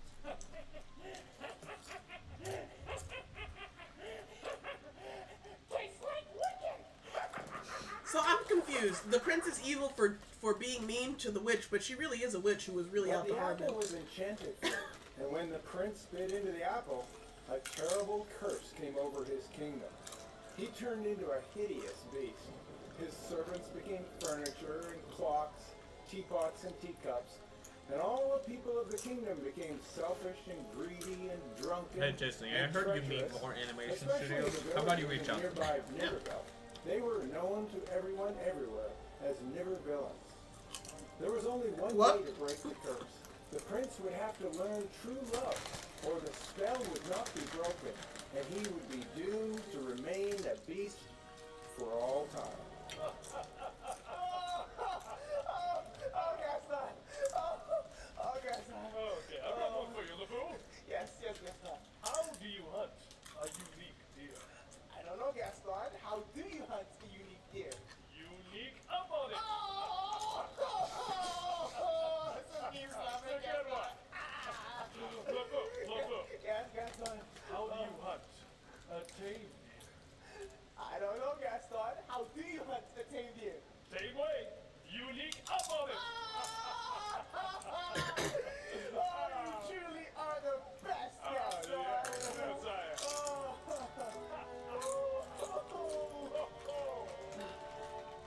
There's no man in town as admired as you. You're everyone's favorite guy. Oh? Everyone's awed and inspired by you. And it's not I'm gonna try to very understand why hard they to fight here. see why. No one's slick as Gaston. No one's quick as Gaston. No one's neck is incredibly thick as Gaston. There's no man in town half as many. Perfect, a pure paragon. You can act any Tom, Dick, or Stanley. They'll tell you whose team they prefer to be on. Who plays darts like Gaston? Who breaks hearts like Gaston? Who's much more than a sum of his parts Like Gaston. As a specimen of time intimidating. Thank you, LeFou. I love what Yes, you it really do. starts with Gaston, pretty much. Yeah.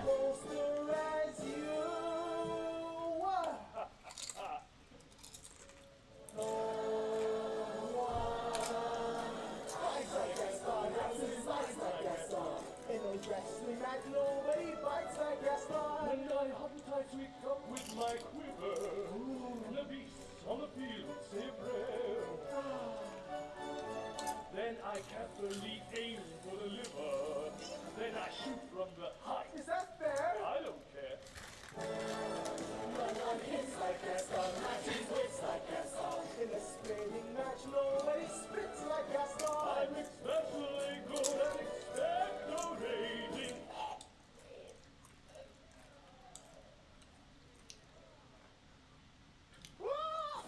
The guy in the background was like, oh, I gotta move this chair. Yeah, nothing leads up to this. They just do it.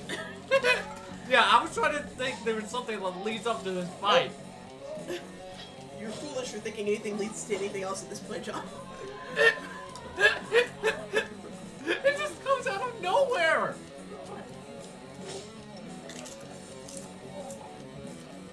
I'm just mad they got a fucking breakaway table to play.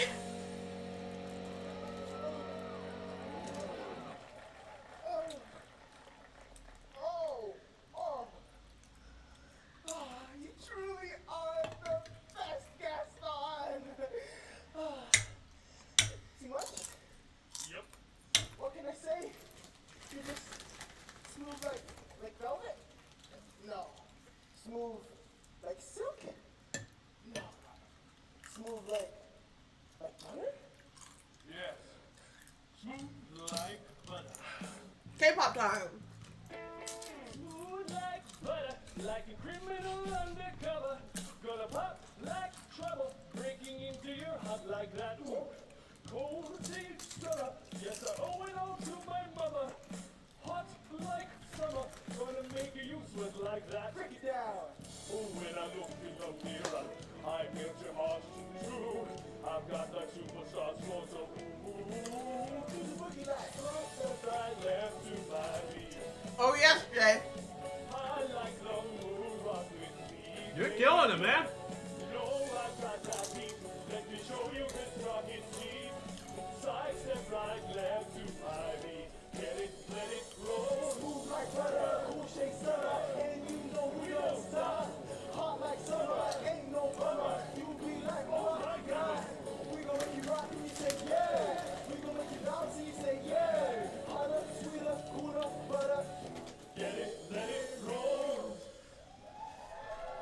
Yes, this is the, no, this is Church of the Rock.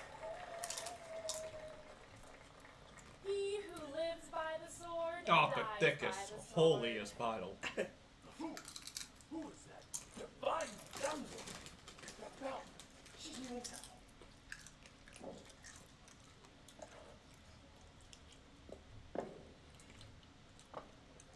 The fact that we're almost caught up to where we were. What a wonderful book you have there. Oh, you've read It's it. just like the Mario The movie, Holy 2 Bible, times 2. yes. Well, not that one, but you Gay. know. Other books, mostly military history. Captain Marvel, Captain America, Captain Crunch. Would you care to join us? Sorry, not tonight. Busy? No. Let me take you from here, Gaston. Belle, my darling. Gaston, he may look like a moron. He may act like a moron. He may talk like a moron. But don't let that fool you. He truly is a moron. Merci, LeFou. You are too kind. You know I always got your back, mon ami. I want to ask you a question. And I want you to give me an honest answer. Flat out, straight out. What are the chances of a guy like you and a girl like me ending up together? Well, I mean, Gaston, that's really difficult to say. We don't really... Just give it to me straight. The least you can do is level with me. What are my chances? Not good. You mean not good like 1 out of 100?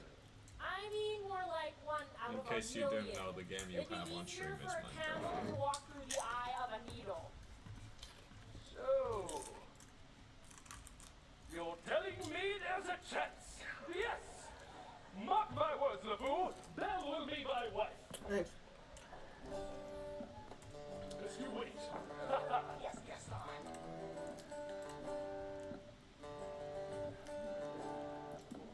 We fixed it. Thank you for letting us know. Gay theater kids who never come out of the closet end up being mega church directors, choir directors at mega churches. Yep. And I guarantee you they didn't license that. Or any of the Disney songs.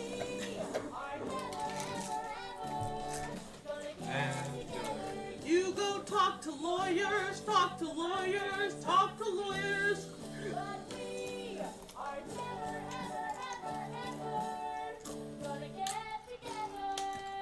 Yes, go Taylor. I'm really gonna miss you, Piggy Pride. And he's falling short, screaming that I'm right. As you would hide away and find your peace of mind with some indie record that's much cooler than mine. That's not how that lyrics goes, but okay.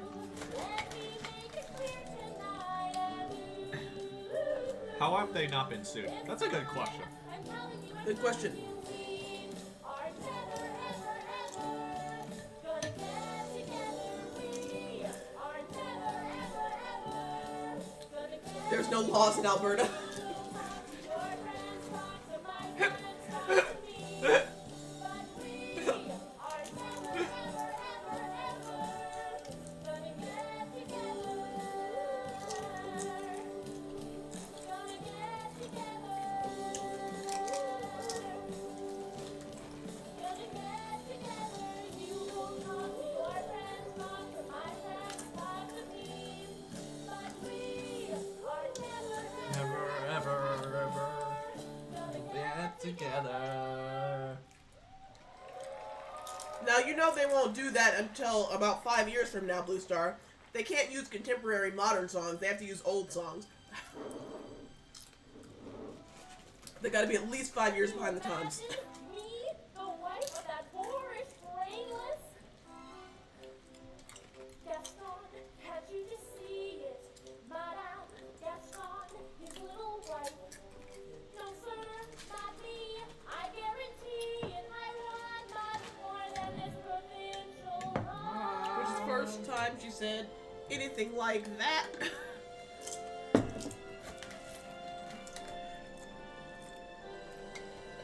I want adventure in the parade.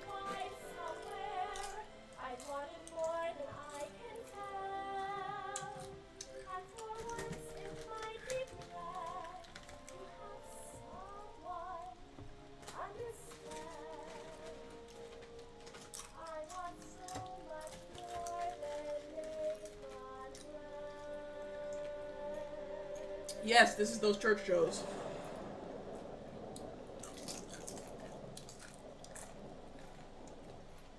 Yeah, she has an okay voice when it's in her range. Hello? Anybody home? And we're back to where we were. Hello? Hello? Hello? Is anyone home? I'm sorry, I don't mean to intrude. I just need shelter from the storm. Well, wherever you are, I'm gonna warm myself by the fire. Who said that? Who's there? Can't wait to find out how they make this about Jesus. Yes, there? I'm excited. Who are you? Who are you? I just needed shelter from the storm. I'm a little bit disappointed with this beast costume. There's no tail. Where's my tail? You will be punished like a common thief. You will be numbered with the transgressors. Your soul will not see freedom until you see death. Seriously? That seems a bit harsh. I mean, it's just an apple, and I wasn't even gonna bite it. Now you're my prisoner forever. She only looks like mildly annoyed at that. Dang it, I'm a prisoner now. It's a beautiful girl. Must have lost her way in the woods. Shut up, you idiot. I can see it's a girl. I've lost my hands, not my eyes. But what if she's the one? The one who will break the spell? She's not like other girls. Of course he can. That's all he ever does. Now, Lumiere, as head of the household, I demand that you put her into her cell at once. Oh, come on, Cogswell. What are you, man or mental clock? You must forgive first impressions. I hope you are not too startled. Why would I be startled? I'm talking to a candle. Candelabra. Me when I get kidnapped. Bristol is your home now. I'm sorry, but this is not my home. I'm from a different kingdom, and I will be returning there. Maybe I can explain it to you, dear. You see, our master, he made a huge mistake. He was That don't sound like my problem. and he refused to show anyone love or But kindness. this still doesn't and now explain why we're this is all my issue. cursed as a result.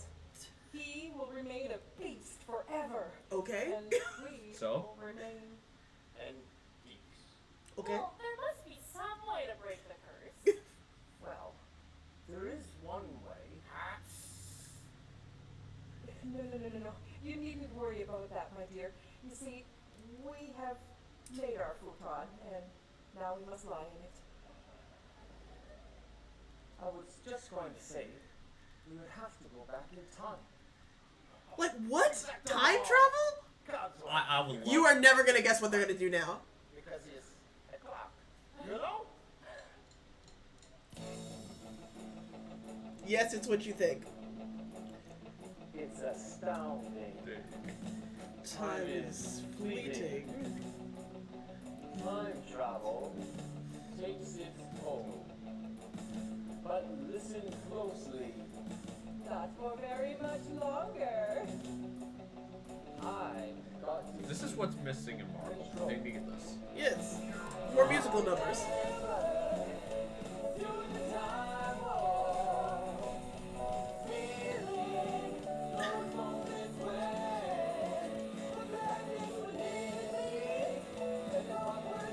I'm kidnapped. Yeah. Yeah. I'm kidnapped. Yeah. That's cool, man. I'm so glad I'm kidnapped. Let's do the time warp again. Yes, it is, JW. put your hands on your hips.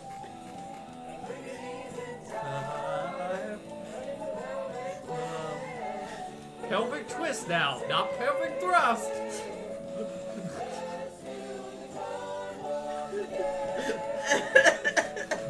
Let's do the time warp again.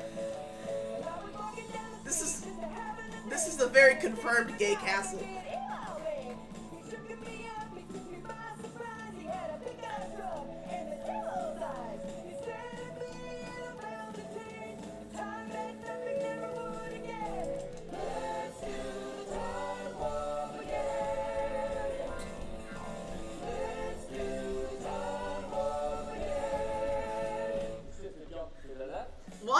spooky horror doing on a Christian Beauty and the Beast? That's a good question. That's what I asked. Not a very Christian play.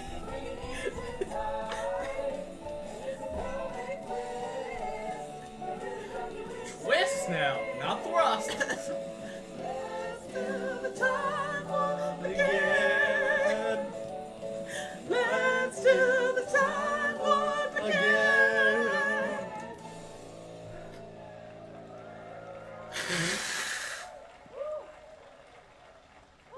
Really takes me back. Okay, now we have to make sure to make our guests feel at home. Honey, why don't you go freshen up here? There you go. Okay. Yes.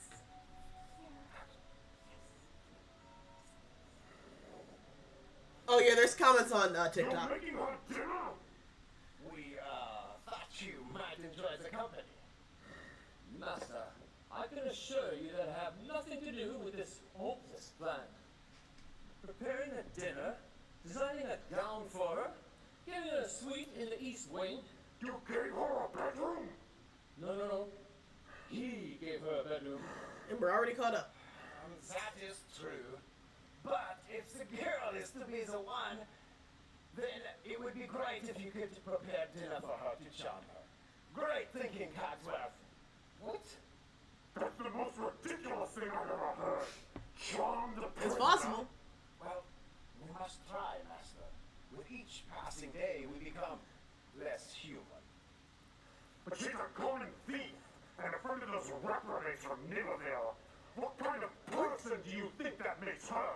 Oh, well, we can't go around judging people by the friends they have, can we? I mean, I'm friends with these two. What does that make me? Pretty desperate, I would say. A complete loser, really. So, how's dinner coming along? I like how she didn't change her clothes at all. Excuse me? Well, this has all been very enlightening, but I'm afraid I can't stay here another minute. No, you can't leave. We need you. You have to stay.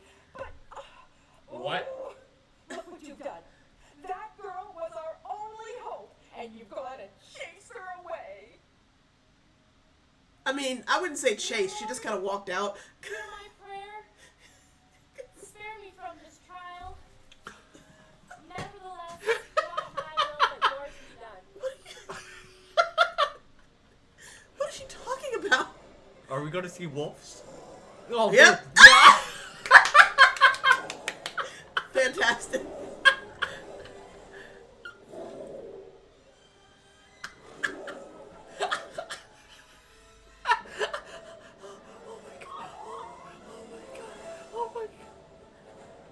You can't look away from the screen for even 5 seconds or you're gonna miss a bunch of stuff.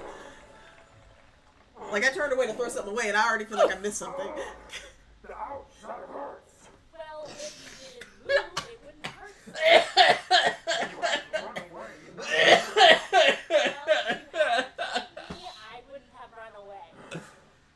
Why are you being kind to me? If your enemy is hungry, give him bread to eat. If he's thirsty, give him water to drink. Proverbs 25:21. What the fuck is How do you know happening? the Proverbs? My father taught them to me, but that was long ago. Try to get some rest. This is escalating so fast. Like, that all happened in like 30 seconds. Hey, I just met you, Oh my god. and this is crazy. I feel like I'm being assaulted. So call me maybe. You're hard to look at, 'cause you're so hairy. But here's my number. So call me maybe. Hey, I just met you. Crazy. So unhinged. So call me maybe. Oh, this isn't even the first time. They've been doing it. They do it every year. Try to chase me, but here's my number. Yeah, I think a pretty good Passover. Missed the Seder at my temple because I signed up for it too late. Why? There's not even phones. She's not like other girls, John. That's what you need to remember, that she's not like other girls. She has phones in this. So, I take out LeFou hunting last week, and I shoot the biggest buck of my life. It was so big that when we were dragging it home, the antlers were digging into the ground. So LeFou says, why don't we pull it from its hind legs? So we do that for over an hour, and I says to LeFou, this seems to be working, but aren't we going further away from home? What a numbskull! Gaston! The beast! He's taken Belle and is holding her captive in his castle. What? How do you know that? My future wife, the love of my life, the woman that will bury many children and make my name proud. That Belle? That Belle. I've heard the effects of dark magic, but I've never seen it with my own eyes. This is a very threat to our existence. That What is going on? Are we already going to here? Yep. We haven't even had. Yep. We haven't even had the dinner scene.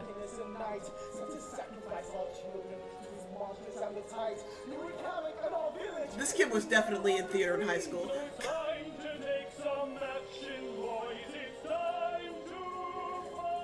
This is so, like, there is no plot here. They just go from scene to scene and they skip like 5 connecting scenes.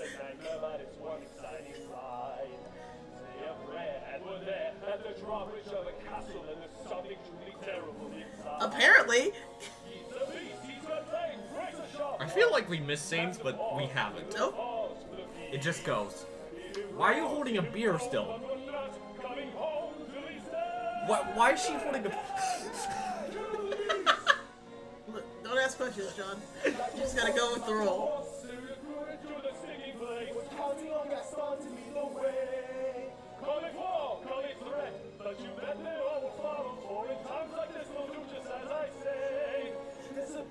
Running wild, there's no question.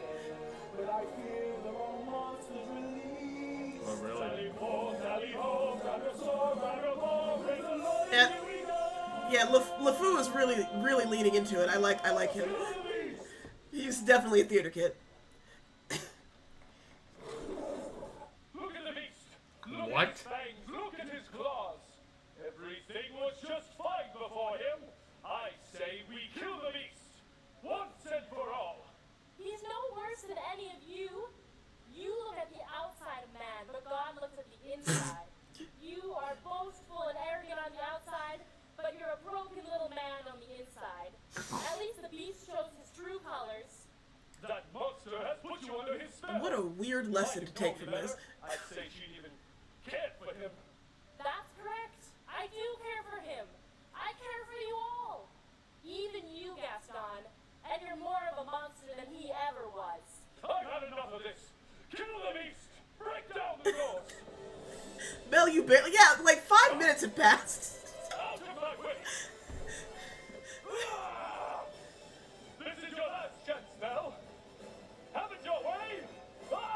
She's like...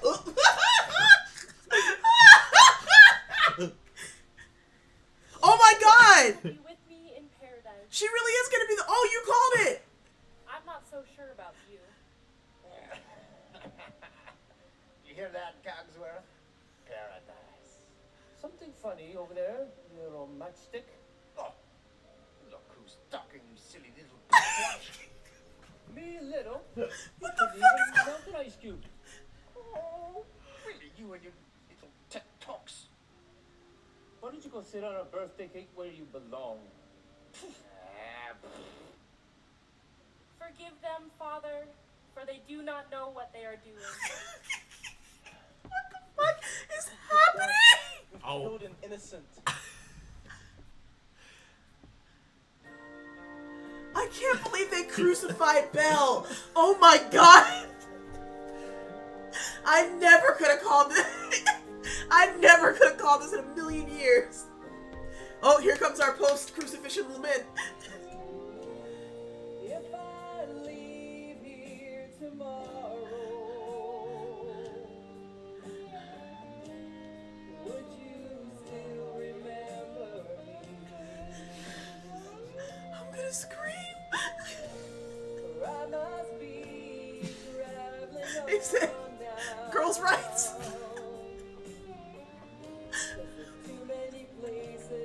Tears in my eyes. They crucified Belle.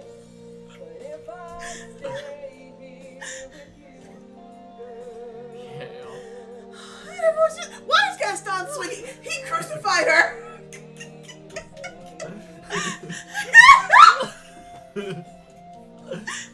No, you should stay.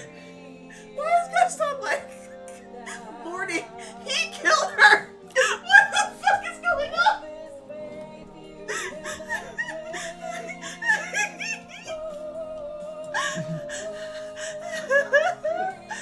It would make more sense with the Beast, but there's no logic in here.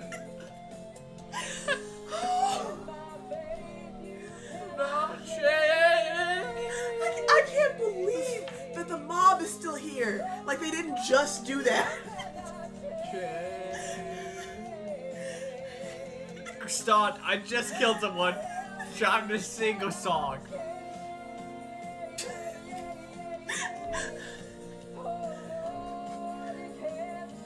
What the fuck is going on?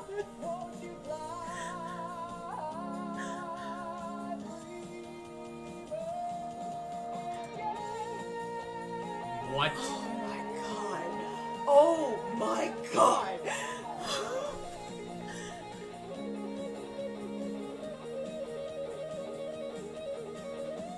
I never saw this coming.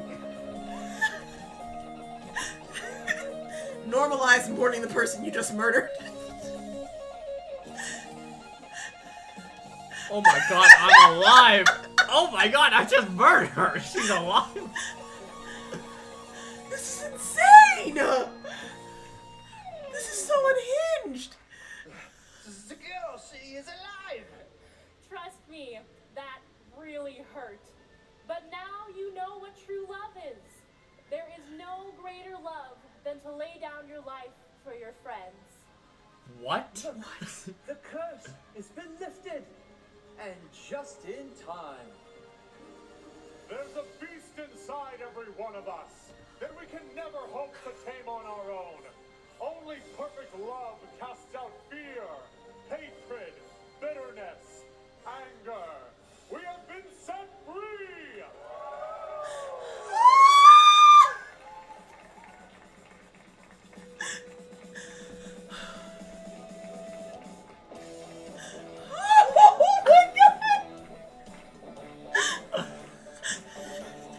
No, they're not gonna change it. Me when I get crucified.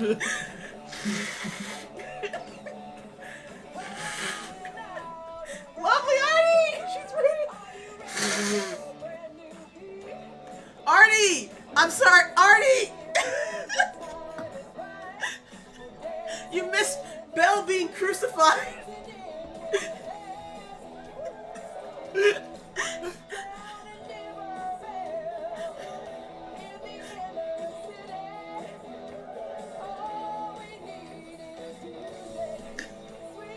Music! We need the music everywhere! Music playing, dancing.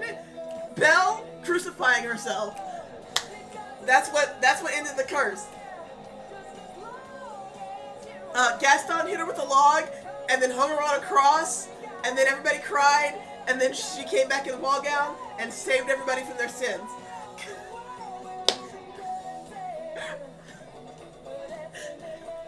Dancing in the streets.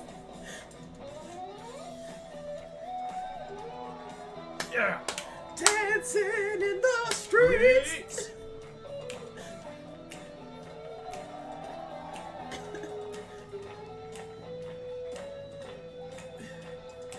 Yeah, if the curse is broken, why are they still furniture? Because they couldn't figure out how to do a quick change.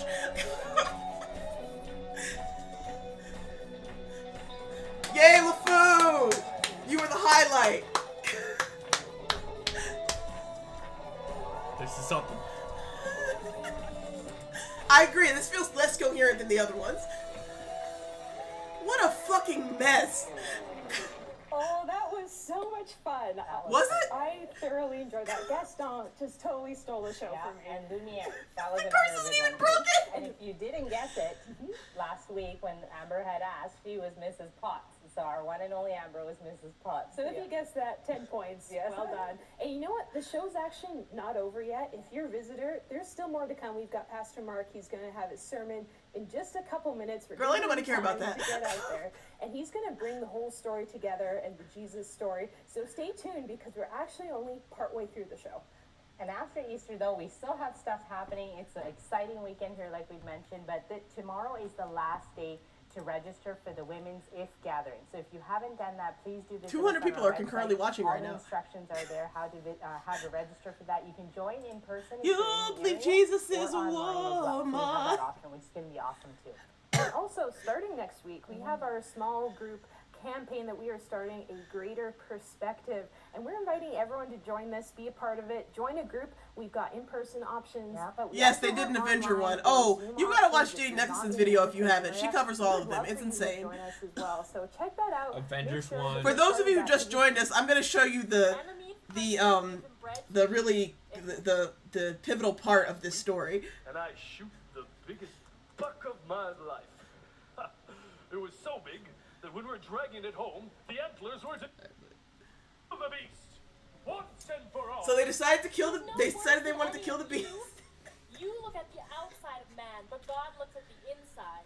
You are boastful and arrogant on the outside, but you're a broken little man on the inside. At least the beast shows his true colors. That monster has put you under his spell. If I didn't know any better, I'd say she'd even cared for him. That's correct. I do care for him. We still need to see I care this. for you all. Even you, Gaston.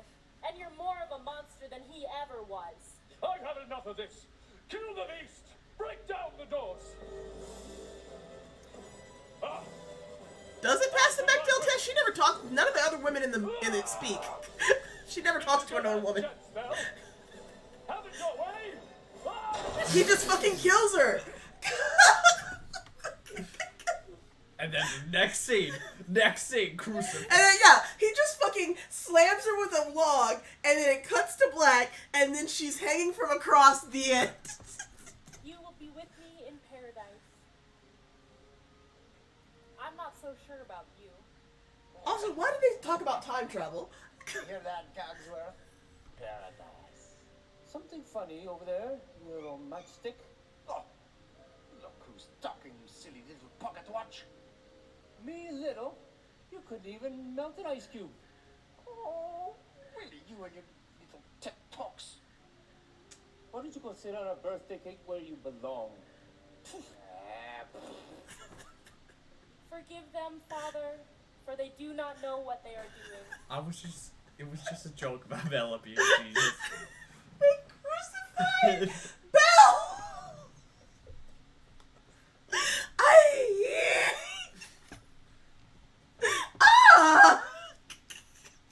You've done.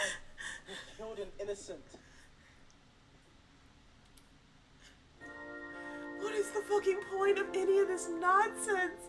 And I just can't. And then the angry mob is sad about it. Like they didn't just kill her. That's what I can't get over. Like they're all just like, oh well, like you murdered her.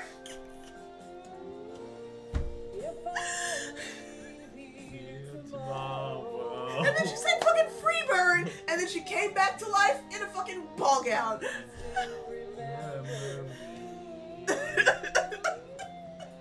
We killed an innocent. Okay, why did you do that?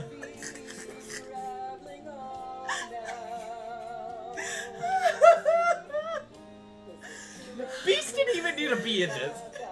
Like, what was it? Yeah, what was the point of the beast? They like skipped so much. Oh my god. Oh yeah. Yeah, let's see what his sermon. Let's listen to him tie it all together. I'm so curious. Let's go, Mark Hughes. Tie it all together for us. Give us the sermon.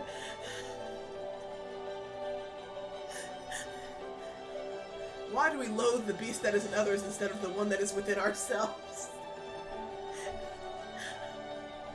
They should have done like Hunchback of Notre Dame or something. That has more of a who is the monster and who is the man vibe to it. Christ is risen! All right, well, it's good to see you. Happy Easter. We want to give a big happy Easter to the online people that are watching, and also a happy Easter greeting to our campuses, which is Bronx Park, North End, Niverville, and our friends. Oh, that's why they called it out in Niverville. Morris, Manitoba. What? Apparently that's where one of their church campuses is. Honestly, every single time they said it, it sounded like they said Well, you probably Niggerville. guessed that my Easter message this year is entitled Beauty and the Beast. And, you know, it's a Disney classic. We all know that. But most people don't know that this story actually goes back 4,000 years. That's why the song goes, tale as old as time, true as it can be. It's a 4,000-year-old Commander story. Kelly reboot, And, of course, yes. it's had many, many iterations. The Greeks called it Cupid and the Psyche. But the most famous of them all was the French novelist in 1740, Villeneuve, who did the French one that we're kind of more familiar with.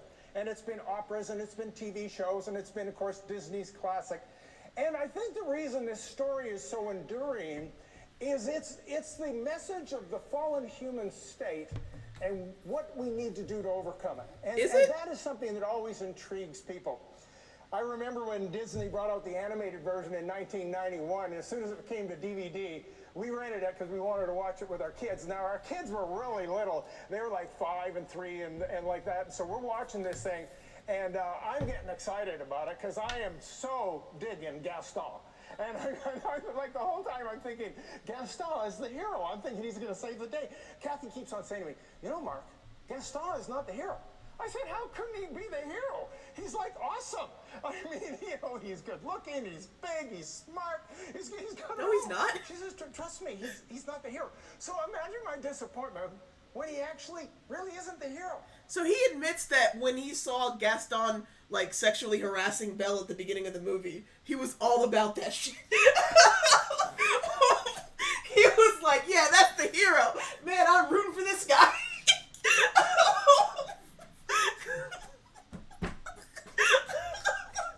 Like, let's really break that one down. I don't even know if that's low-key. Oh, God. But, you know, it didn't really stop me because I just couldn't help it. I kind of was going around the house for the next few weeks singing the mob song, you know?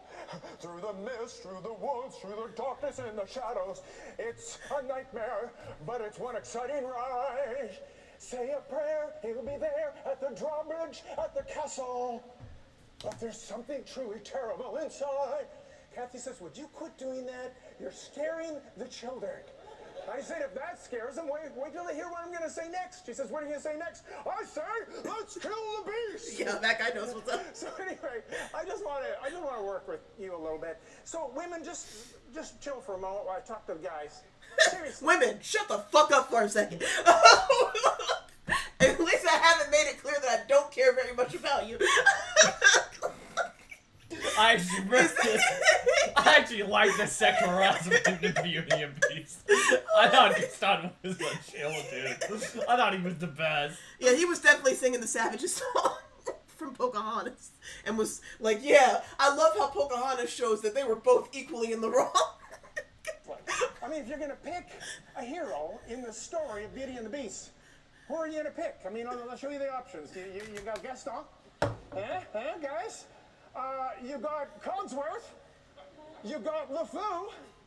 I could go on, but seriously, how many of you guys track with me here? How many of you thinking, you kind of got it with Gaston, huh? How many are with me? Nobody. Yeah, okay. So the rest of you, you're thinking Cogsworth? You're going with Cogsworth on this one? No? How about Gaston? How about Gaston? How many thinking? No one. No? You know what Mr. T would say? He's clearly about LeFou? the villain. A pity LeFou. Right? You do remember. This sermon is more disconjointed than, like, the fucking play. Like, what is his point? What is he talking about? I'm amazed. You do remember him, don't you? He's using a top text, bottom text meme from, like, 2010. My disappointment. Gaston is not the hero. And, of course, here's the moral of the story. You know, if you're rich and you have a nice house, you get the girl. That's what I learned out of that. And it's been a curse I've bared my whole life.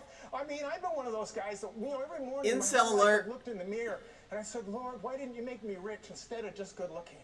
And it has truly been my curse to bear. But what are you going to do?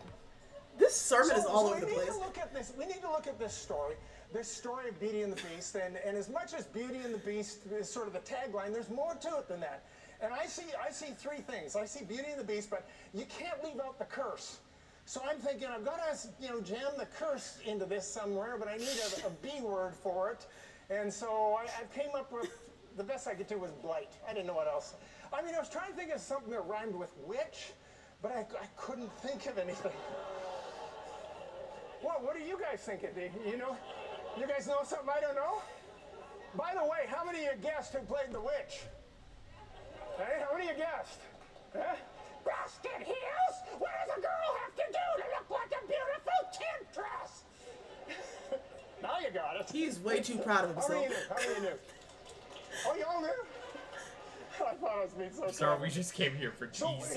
We don't need your package. We're going to look at this. We're going to look at in this order, we're going to look at the blight, we're going to look at the beast, we're going to look at the beauty, we're going to kind of reverse engineer the story, and sort of look at how it reflects. We haven't been doing that? So what have we been doing?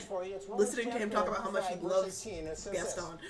Therefore, as through one man's offense, judgment came to all men, resulting in condemnation, even so through one man's righteous act, the free gift came to all men, resulting in justification of life.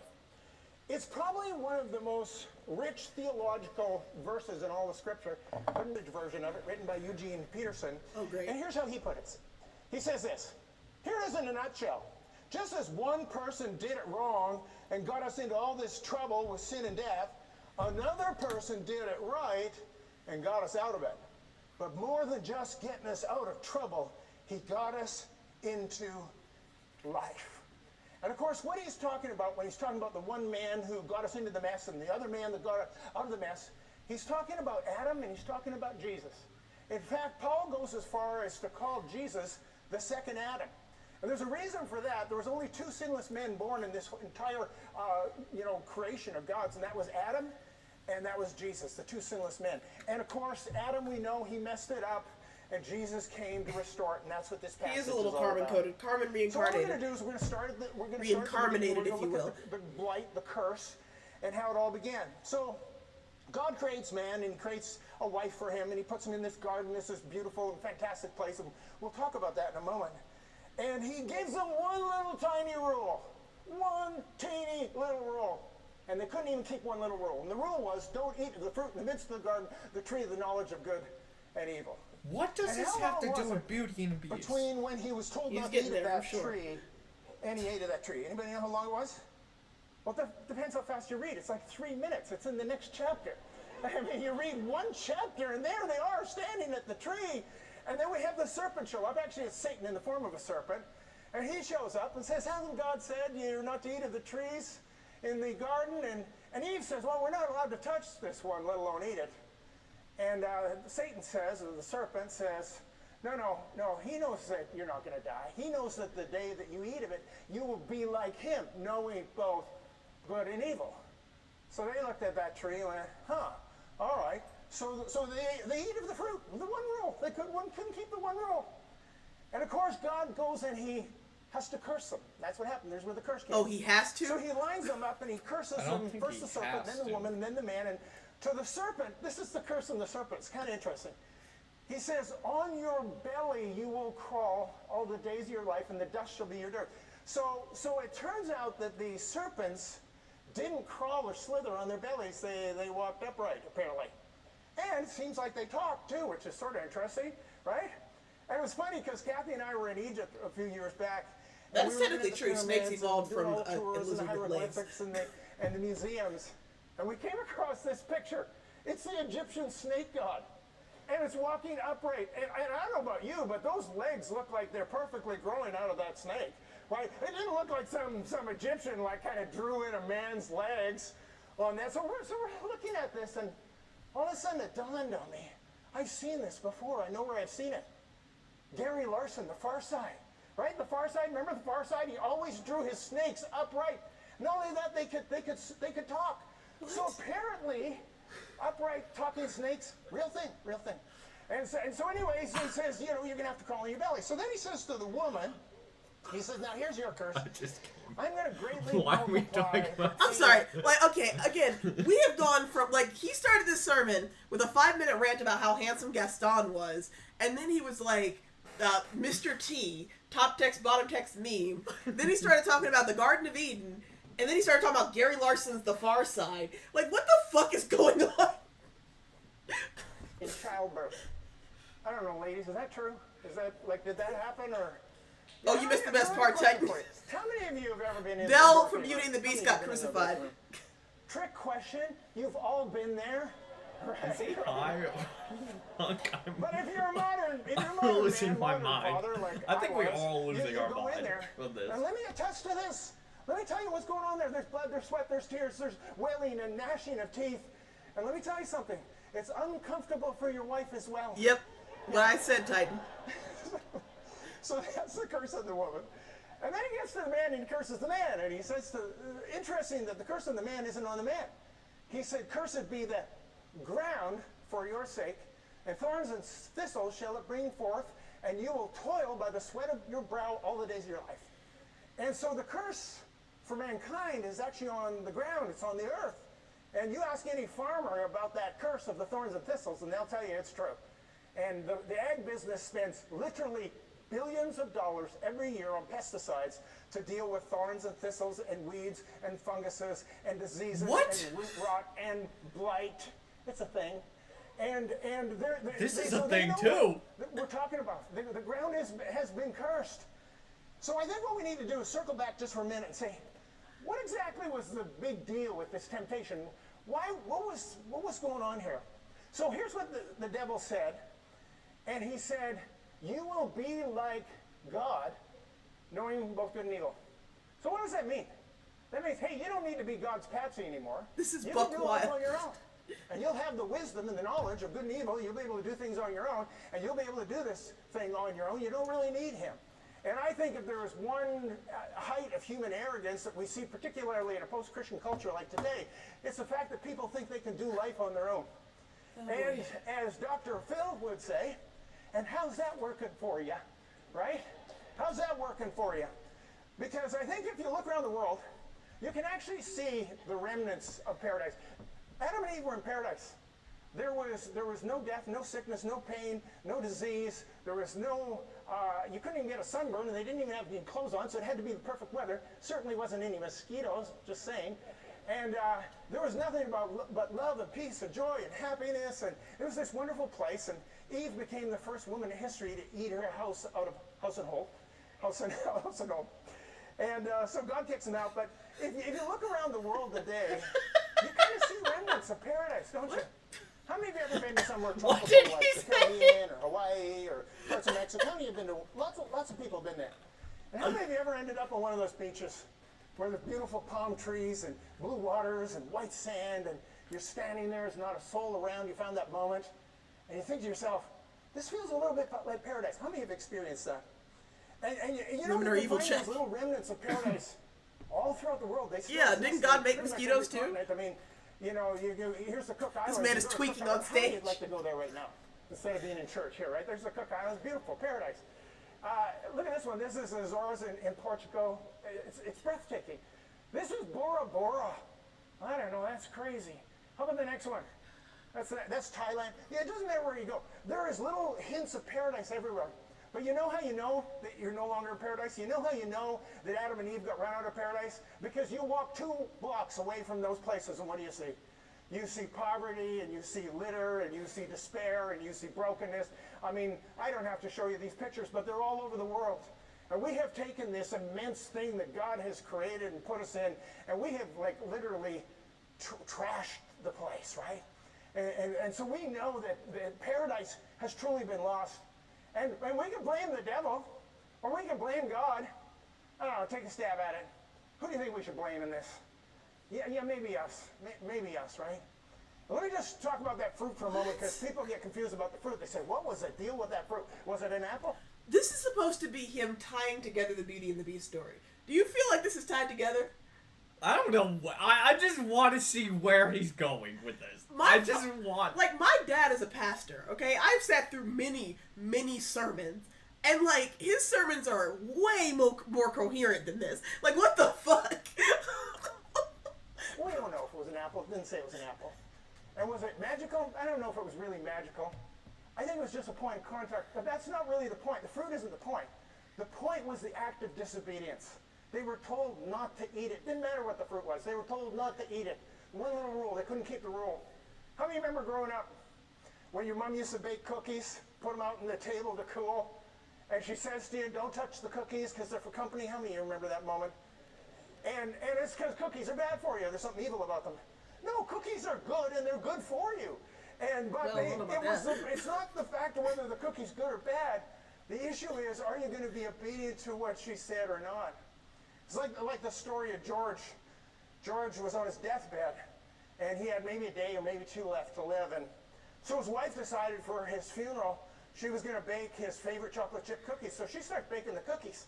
And the smell of freshly baked cookies, it starts wafting up the stairs to the bedroom where he was dying. And he got one whiff of those cookies, and strength started to enter his body. And he thought he could maybe have one last gasp at life, and he managed to get up out of bed, and he managed to crawl across the floor. And as he got to the staircase, the smell of cookies became ever more powerful, and more strength came over him, and he managed to slither down the stairs, and he made his way across the kitchen, and he reached up to grab a cookie, and just then his wife's spatula came down on his hand. Don't touch those! They're for your funeral!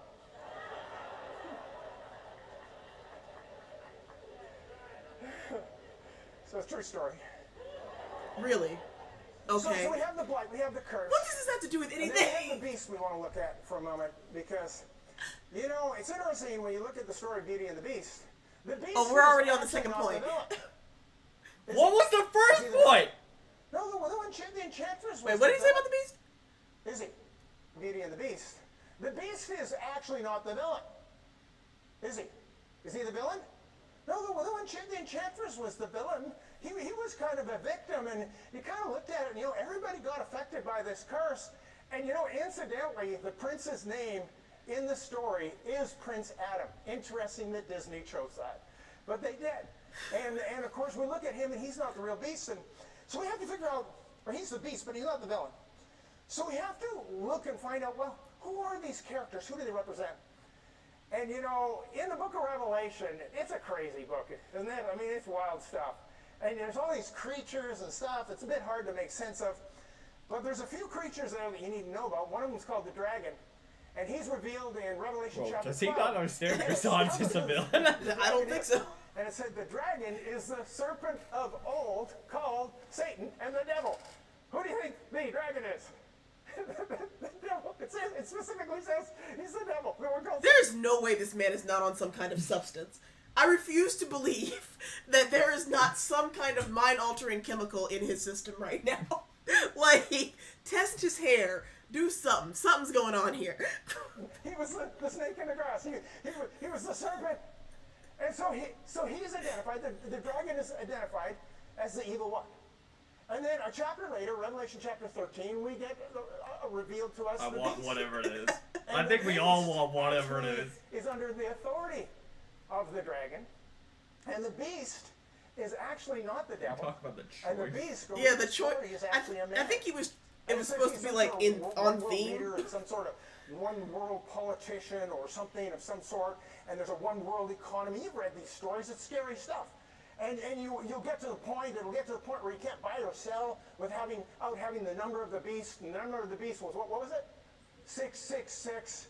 And the number of the beast was the number of man. It was the number of man. It wasn't the number of the devil. It wasn't the number of Satan. It was the number of man. And it says that we won't even be able to buy or sell, or at least the followers of the beast won't be able to buy or sell without the number of the beast. And they'll get some sort of mark on their forehead or on their hand. And it's scary stuff, this stuff. You read that stuff, right? You're going, I hope I'm not here. That's what you're thinking. Well, I agree. I hope I'm not here either. I don't know what is happening. Matt Povey is our youth pastor here, and he played Gaston. He did a good job, didn't he? Sure. And, when he was working his way through Bible school, he was working at Tip Top Tailors. And I used to go down there and buy shirts and different things. And I was down there one day, and he was working, and he was at the counter, but he wasn't my clerk. And I was buying this shirt. Actually, I'm wearing it right now. So I'm buying this shirt, and the clerk says to me, I need your phone number. And I said, no, it's a cash sale. I'm just going to give you this cash, and you know, you give me the change and give me the shirt, and we're all good. And he says, no, we can't complete this transaction without getting your phone number. And I said, you know what, I don't give up my phone number. I just want to do a cash deal. And so he kept on saying, well, I can't sell you the shirt without your phone number. Matt's sitting there watching, and I'm trying to be, you know, nice because I'm a super nice guy in real life. And, and so Matt's watching me. He's in our church. He's this young man in Bible school. And so finally, I didn't want to give him the phone number, so I took the scanner that he scanned. So this is the story of how I made some poor retail worker's life harder for no real reason. Scanned the barcodes. I swiped it across my forehead, and I said, there, that's all the information you'll need. And Matt just cracked up. Wait, what? All the information that he scanned the barcodes. I swiped it across my forehead, and I said, there, that's all the information that he's a school guy in real life. And so Matt's watching me. He's in our church. He's this young man in Bible school. And so finally, I didn't want to give him the phone number, so I took the scanner that he scanned the barcodes. I swiped it across my forehead, and I said, there, that's all the information you'll need. And Matt just cracked up. He couldn't believe his pastor was doing this in a store. And if I'd been smart, I would have said, let's kill the beast! What? What? Remember, guys! Yes, he's representing the mark of the beast. What the fuck was that? Remember, guys, he's a nice person. He's a nice person. We're just like, sir, you're holding up the line. You gotta give us the number if you want to buy the shirt. Oh yeah, fuck you, mark of the beast. I'm scanning my forehead. Kill the beast. Like what?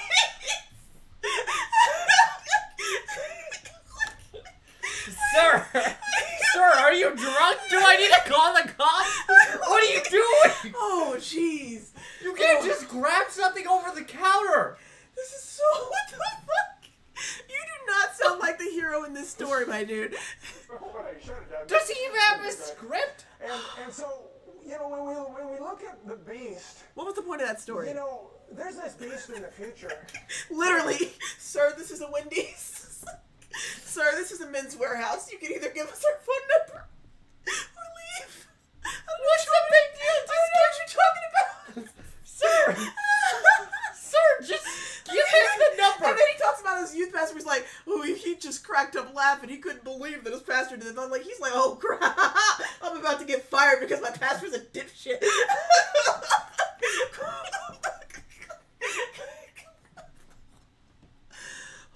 If we really look at humanity, there's always been a beast.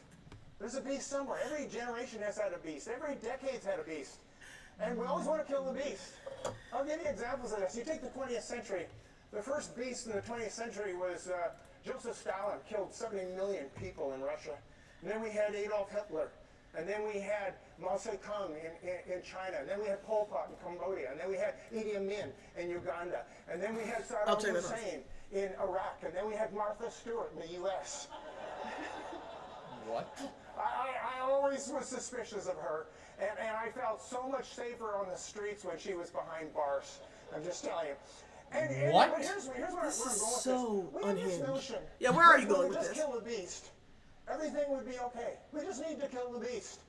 And who's the beast in Europe now? Who's the beast right now? Putin. Putin's the beast right now. And what are they saying? We need to kill the beast. We need to take out the beast. Your guess is as good as mine. Kill the beast? Anybody know? Another beast is right behind them because the beast is in humanity. And in Jesus' day, who was the beast? There was a beast in Jesus' day, and his name was Caesar. And they wanted to get rid of him. And I'll tell you something, the reason Jesus was betrayed and crucified was because he would not kill the beast. They wanted him to set up his kingdom. They wanted him to vanquish Caesar and the Roman occupation of Israel, and everything would be okay, right? All our problems will be over. But Jesus knew better because he knew you could change the political leaders, but that's not going to actually change anything in the end now, is it? And so he refused to do it. And so they arrest Jesus, and he's being tried, and he's before Pontius Pilate, and Pilate's looking at this guy. Pilate's a Roman. And he looks at this guy and says, I don't see any threat here. I'd like to let him go. And then he Yes, says, you "Well, missed to Bell's those people," he says, crucifixion. you know, we have this deal with you that every Passover, if you want us to release one But of your, we'll put the one VOD of our up. prisoners, one of your Jewish people will do that. Would you like us to release Jesus? And they said no. And who did they cry for instead? Barabbas. They cried for Barabbas. And you go, Barabbas? Who's Barabbas? Barabbas was an insurrectionist. Barabbas was a zealot. Barabbas was the one who had caused an insurrection and murdered to try to destroy the Roman occupation. And so they wanted the political leader.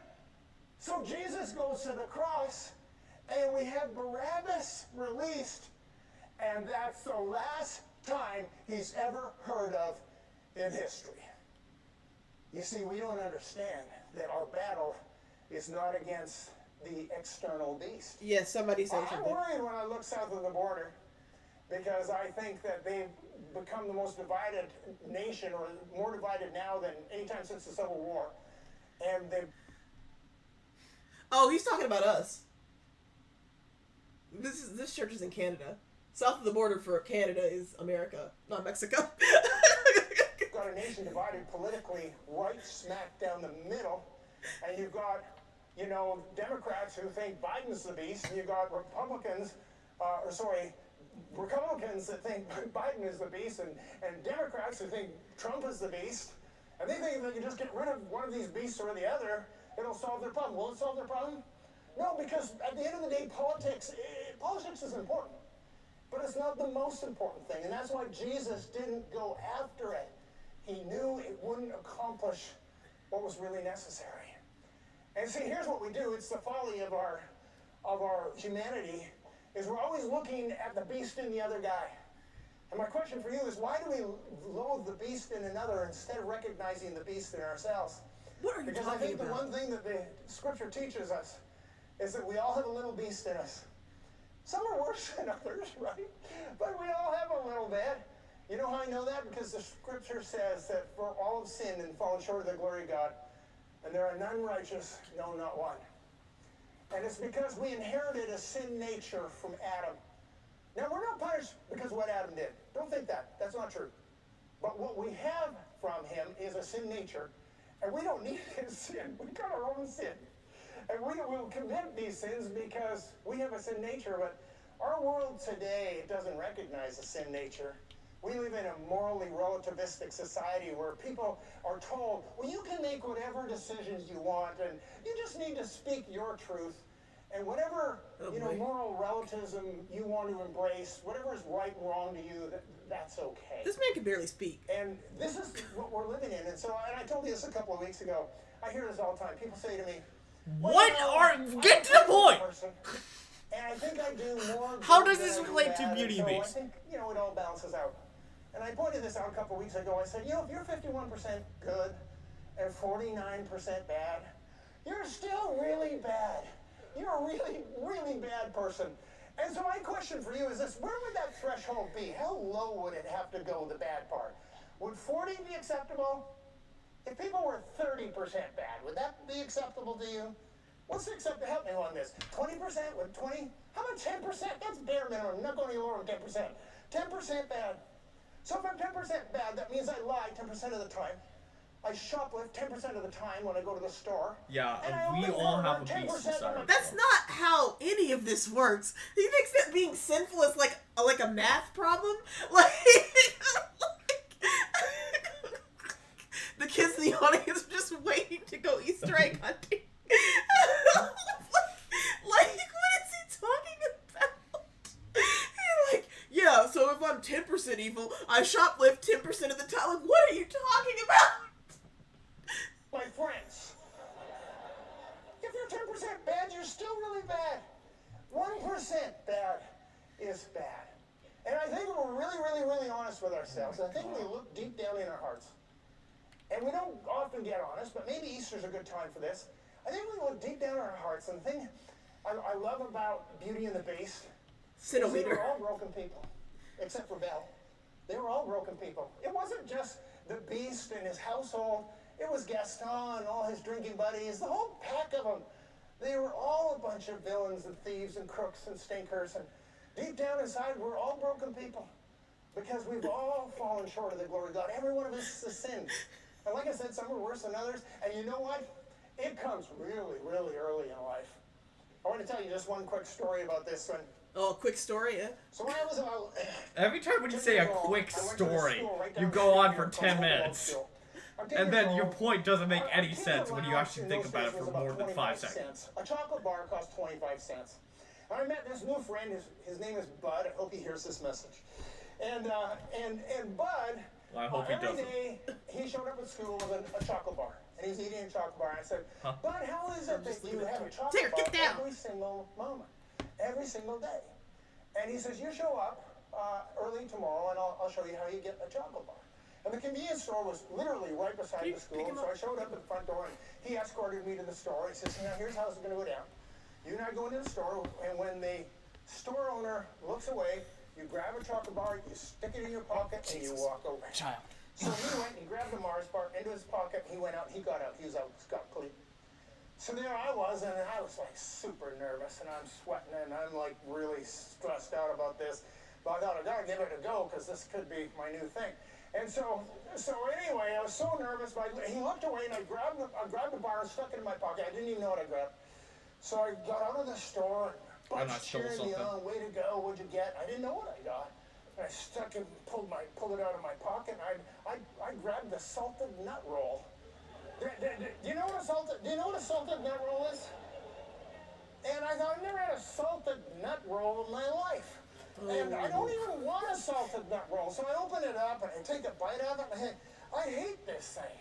It's salt and peanuts and nougat, and I like the two separately. And this is terrible. And just then my sister came by, and she said, oh, you got a salted nut roll. I said, you want it?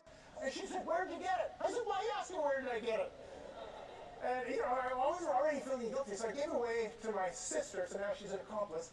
And so then I go home, and I'm sweating bullets. And I can't believe I did this. I'm now a thief. I'm a common thief. And I grew up Catholic, so I understood this, that if you sin, you go straight to hell. I know that's not perfectly the theology, but that's what I understood as a 10-year-old, and I was just lying in bed, and, you know, guilt is the gift that keeps on giving. The Jews invented it, the Catholics perfected it, and there I was, just... I'm sorry, what? The who said the what now? This is something else. This is something else. And then the idea came, I knew what to do. I knew what I had to do. So the next morning, I was going to make atonement for my transgressions. Now, I didn't use those exact words, but the concept was there. And so the next day, I went and grabbed that 25 cents off my dresser, which was my weekly allowance. And I went into the store, and I was sweating bullets once again. And I thought, when he looks away, I'm paying for the bar. And so he looked away, and I dropped the quarter down, and I started walking out of the door, and he says, excuse me. And I turned around, and he said, is this your money on the counter? And I froze, busted, and I ran out the door, and I never returned. Busted for what? You literally paid for the bar. You're even. You have, like, there's no issue anymore. Like, you were dying of guilt because you didn't pay for the candy bar, so you went back, you paid for the candy bar. The end. like there is no further issue here. I turned to that store for a year, and I thought, I don't think a life of crime is for me. Yeah, probably not. And I tell that funny story because you all have one of those stories. You all have a moment in your life where you did something you knew it was wrong, and you transgressed, and you failed, and you fell short of what you knew and what you wanted to do with your life, but you did it anyway, and you had to make this decision. What am I going to do about this? But the problem is you've inherited this sin nature, and if you don't do something about it, you're going to just keep on going for the rest of your life. So you have the curse, the blight, and then you have the beast, which is you. Sorry about that. And the then beauty. there's the beauty. Here we go. And, you know, Belle Bringing was it back the beauty around. because she was pretty, but that really wasn't what made her the beauty. It was her innocence and her kindness and her sacrificial love for others. That's why we And in the crucified Disney her. movie, she sacrificed herself for her father. In our version here today, she sacrificed herself for the beast and for others. And that's why we the essence of what crucified her. Jesus did. See, I mentioned at the very, very beginning that the first Adam came in and he got us into all this trouble of sin and death. The second Adam, the second man, Jesus came as a sinless man, and he went to the cross. But not for his own sin, because he didn't have any sin. He managed, because he was the Son of God, to get through 33 and a half years of a sinless life.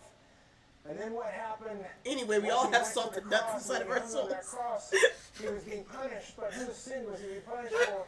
Not his, but yours. And the scripture says, God made him who knew no sin to be sin for you, that you might be the righteousness of God in him. God traded your sin for his righteousness, and he paid the price, and he hung on that cross, and for those 3 hours he cried out, my God, why hast thou forsaken me? God forsook him so that he would, for those hours, so he would bear the punishment of all the sin and death and destruction and hatred and violence and all of the things that every one of us have committed. And on the third day, he had completed that task, and he rose from the dead. And the difference between him and everyone else is he lives forevermore. Because Christianity begins where religion ends, with the resurrection. Because Muhammad is dead, and Krishna is dead, and Confucius is dead, and Buddha is dead, and Elvis is dead, but Jesus is alive because he has risen from the dead. He has taken away our sins, having nailed them to the cross, and gives you life, and life more abundantly, because Christ is risen. He is risen indeed. Let's stand together. That was his sermon? All right, I want to take a moment here, and I want to ask you to do me a favor with every head bowed and every eye closed. That's about as quick as I can present the gospel. I can do it longer, but I can't do it any shorter. And if you're here today, could you make it more sense? As a visitor or a regular or whoever, I really think you could have made it shorter by cutting out like 32 of those quick stories. You could have cut out the salted nuts. Yeah, we really didn't need the salted nut story, And or like any other story. Or what was with Mr. T meme? But I want you to take that moment, that salted nut roll moment, and ask yourself this question. Are you everything that you can be? Or are you sure like enough broken and failed and sinful? And maybe not egregiously so, but it doesn't matter. There's no level of goodness or badness that's, enough to save us. So, as you're standing there tonight, if you would like to make that decision, to invite Christ into your life, Please that donate. He will wash everything away. Please give me money. Give you some freedom and begin the journey to walk away from that sin nature. Okay, I'm good actually. Thank you for your offer, but I will go back to the Bell crucifixion for those of you who missed it. The show's actually not over yet. Yeah. Okay, now after hearing that, I'll be quiet. This is your last chance, Bell. Have it your way. Oh!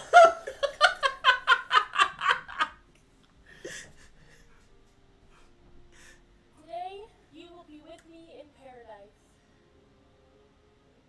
I'm not so sure about you. You hear that, Cogsworth? Paradise. Something funny over there, little matchstick? Oh, look who's talking, you silly little pocket watch. Me little? You could even melt an ice cube. Oh, really, you and your little tech talks. Why don't you go sit on a birthday cake where you belong? Yeah, they really had to get all these zingers out there. Forgive them, Father, for they do not know what they are doing. And that is the crucifixion of Belle. She died for your sins.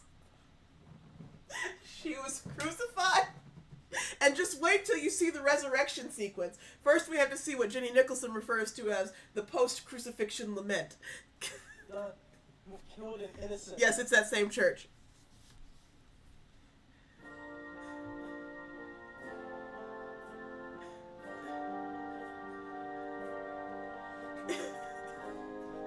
That was even worse than I expected. So Belle is Jesus. Jesus is a woman, apparently. Freebird! Thank you.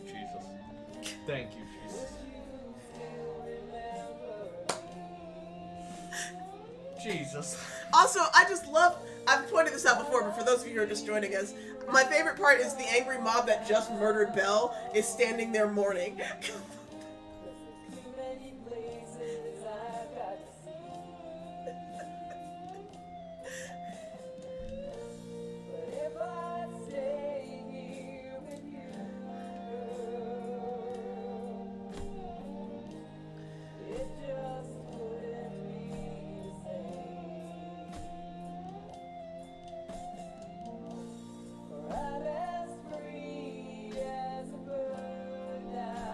Bring it on home, Mrs. Potts. Oh, the set's actually very impressive. They have a very impressive set. They do this every year, and it's freakishly well produced.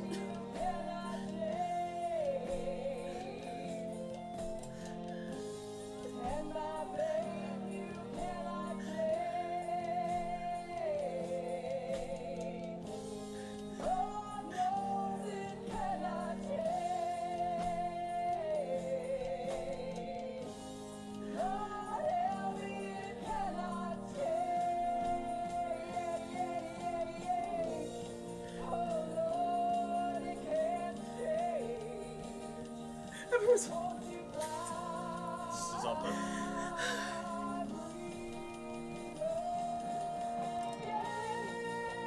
She is risen! She has risen!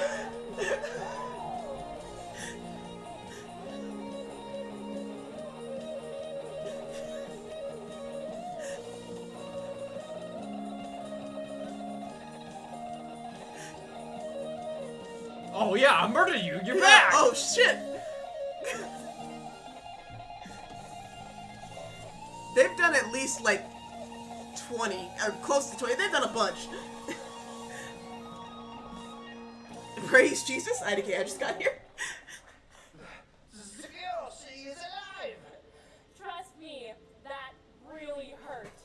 But now you know what true love That is. really hurt, There man. is no greater love than to lay down your life for your friends. Look, the curse has been lifted. It's not lifted. You're still a fucking clot. There's a beast inside every one of us that we can never hope to tame on our own. Only perfect love casts out fear, hatred, bitterness, anger. We have been set free. Which one is your favorite, honey? Which one is my favorite of the ones they've done? Let's see. The Avengers one was pretty iconic, where they crucified Tony Stark. But the Pirates of the Caribbean one was also pretty good. And I liked the Back to the Future one, because the Back to the Future one was like 47 references in one. It was crazy. They all have a little something special to them. There are two wolves inside of you. One is gay, and the other one is gay. Are they in love? Yeah, The Lion King is pretty iconic. For me, it would be Avengers. Yeah, the Avengers one was definitely Iconic. It's pretty peak. They crucified Tony Stark. I mean, you can't get over this. Also, somebody sent me this clip from a different sermon that the pastor did. Okay. Twitter, on YouTube, all It's kinds only of for places. 30 seconds, honey. Relax. You'll last 30 more seconds of not playing Resident Evil. Some of you know that our Easter stuff, our presentations, went viral on social media and on Twitter, on YouTube, all kinds of places. And this one particular woman had seen it, and she thought, this is a church that I might be interested. So she wrote me a letter, and here's what she said to me. It's a very sincere letter. She said, my question for you is, if me and my wife were to come to your church, would we be welcomed with open arms? I said, we're all broken people. And so we all come with our hurts and our hands. Wrong answer. What did he just say? Let's run that back. Wait, what? I did not process what he said. Now, this one particular woman had seen it, and she thought, this is a church that I might be interested. So she wrote me a letter, and here's what she said to me. It's a very sincere letter. She said, my question for you is, if me and my wife were to come to your church, would we be welcomed with open arms? I said, we're all broken people. And so we all come with our hurts and our hang-ups and our brokenness. And yet Jesus will receive us, but he will not leave us that way. Some of you know that our Easter stuff. I hope that she did not respond to that letter and did not go to your church. Jesus Christ. Would I be welcome with my wife? Sure, you sinful piece of shit, but let me know that being gay is a sin and you will go to hell. So we're gonna make sure to tell you that. But come on in, you're welcome. Make sure you give me some money, though. Make sure you give me some money. Like I said, wife. Oh my god. Okay, which one of you was this, and what role in the 2023 Easter play are you sacrificing your marriage for? We're all broken people. For example, you're gay. Oh, jeez. Thank you, Jenny Nicholson. Thank you, Jenny Nicholson, for preserving these. Oh, boy. Yes, Yeah, exactly. Meanwhile, he talked about how hot Gaston was for 10 minutes. Okay, John is abandoning us. Bye, John. I'm not a big... Sorry. Come take your chips. Big shit. Get your dips. Get all your shit out of here. Get all your shit out of here? Yeah. If you want to leave me, then leave.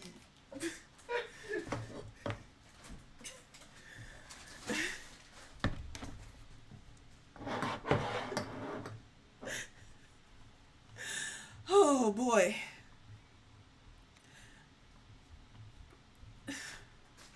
Thank you for showing me that You're welcome.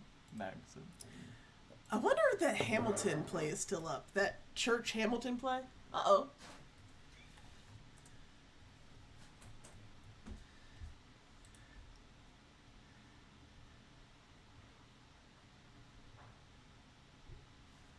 Ooh, okay, I'll be right back. We're gonna watch Scamilton.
got randomly kicked off of TikTok Live again.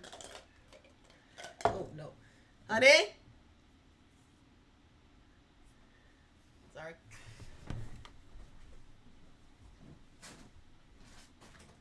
Oh, can you rinse this out and give me some ice water?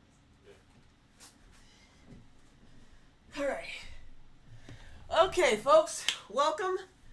Who needs... Let's see. I'm actually going to start a fresh stream. So, hang on a second. I'm going to close this stream and then reopen it. So, if it just gets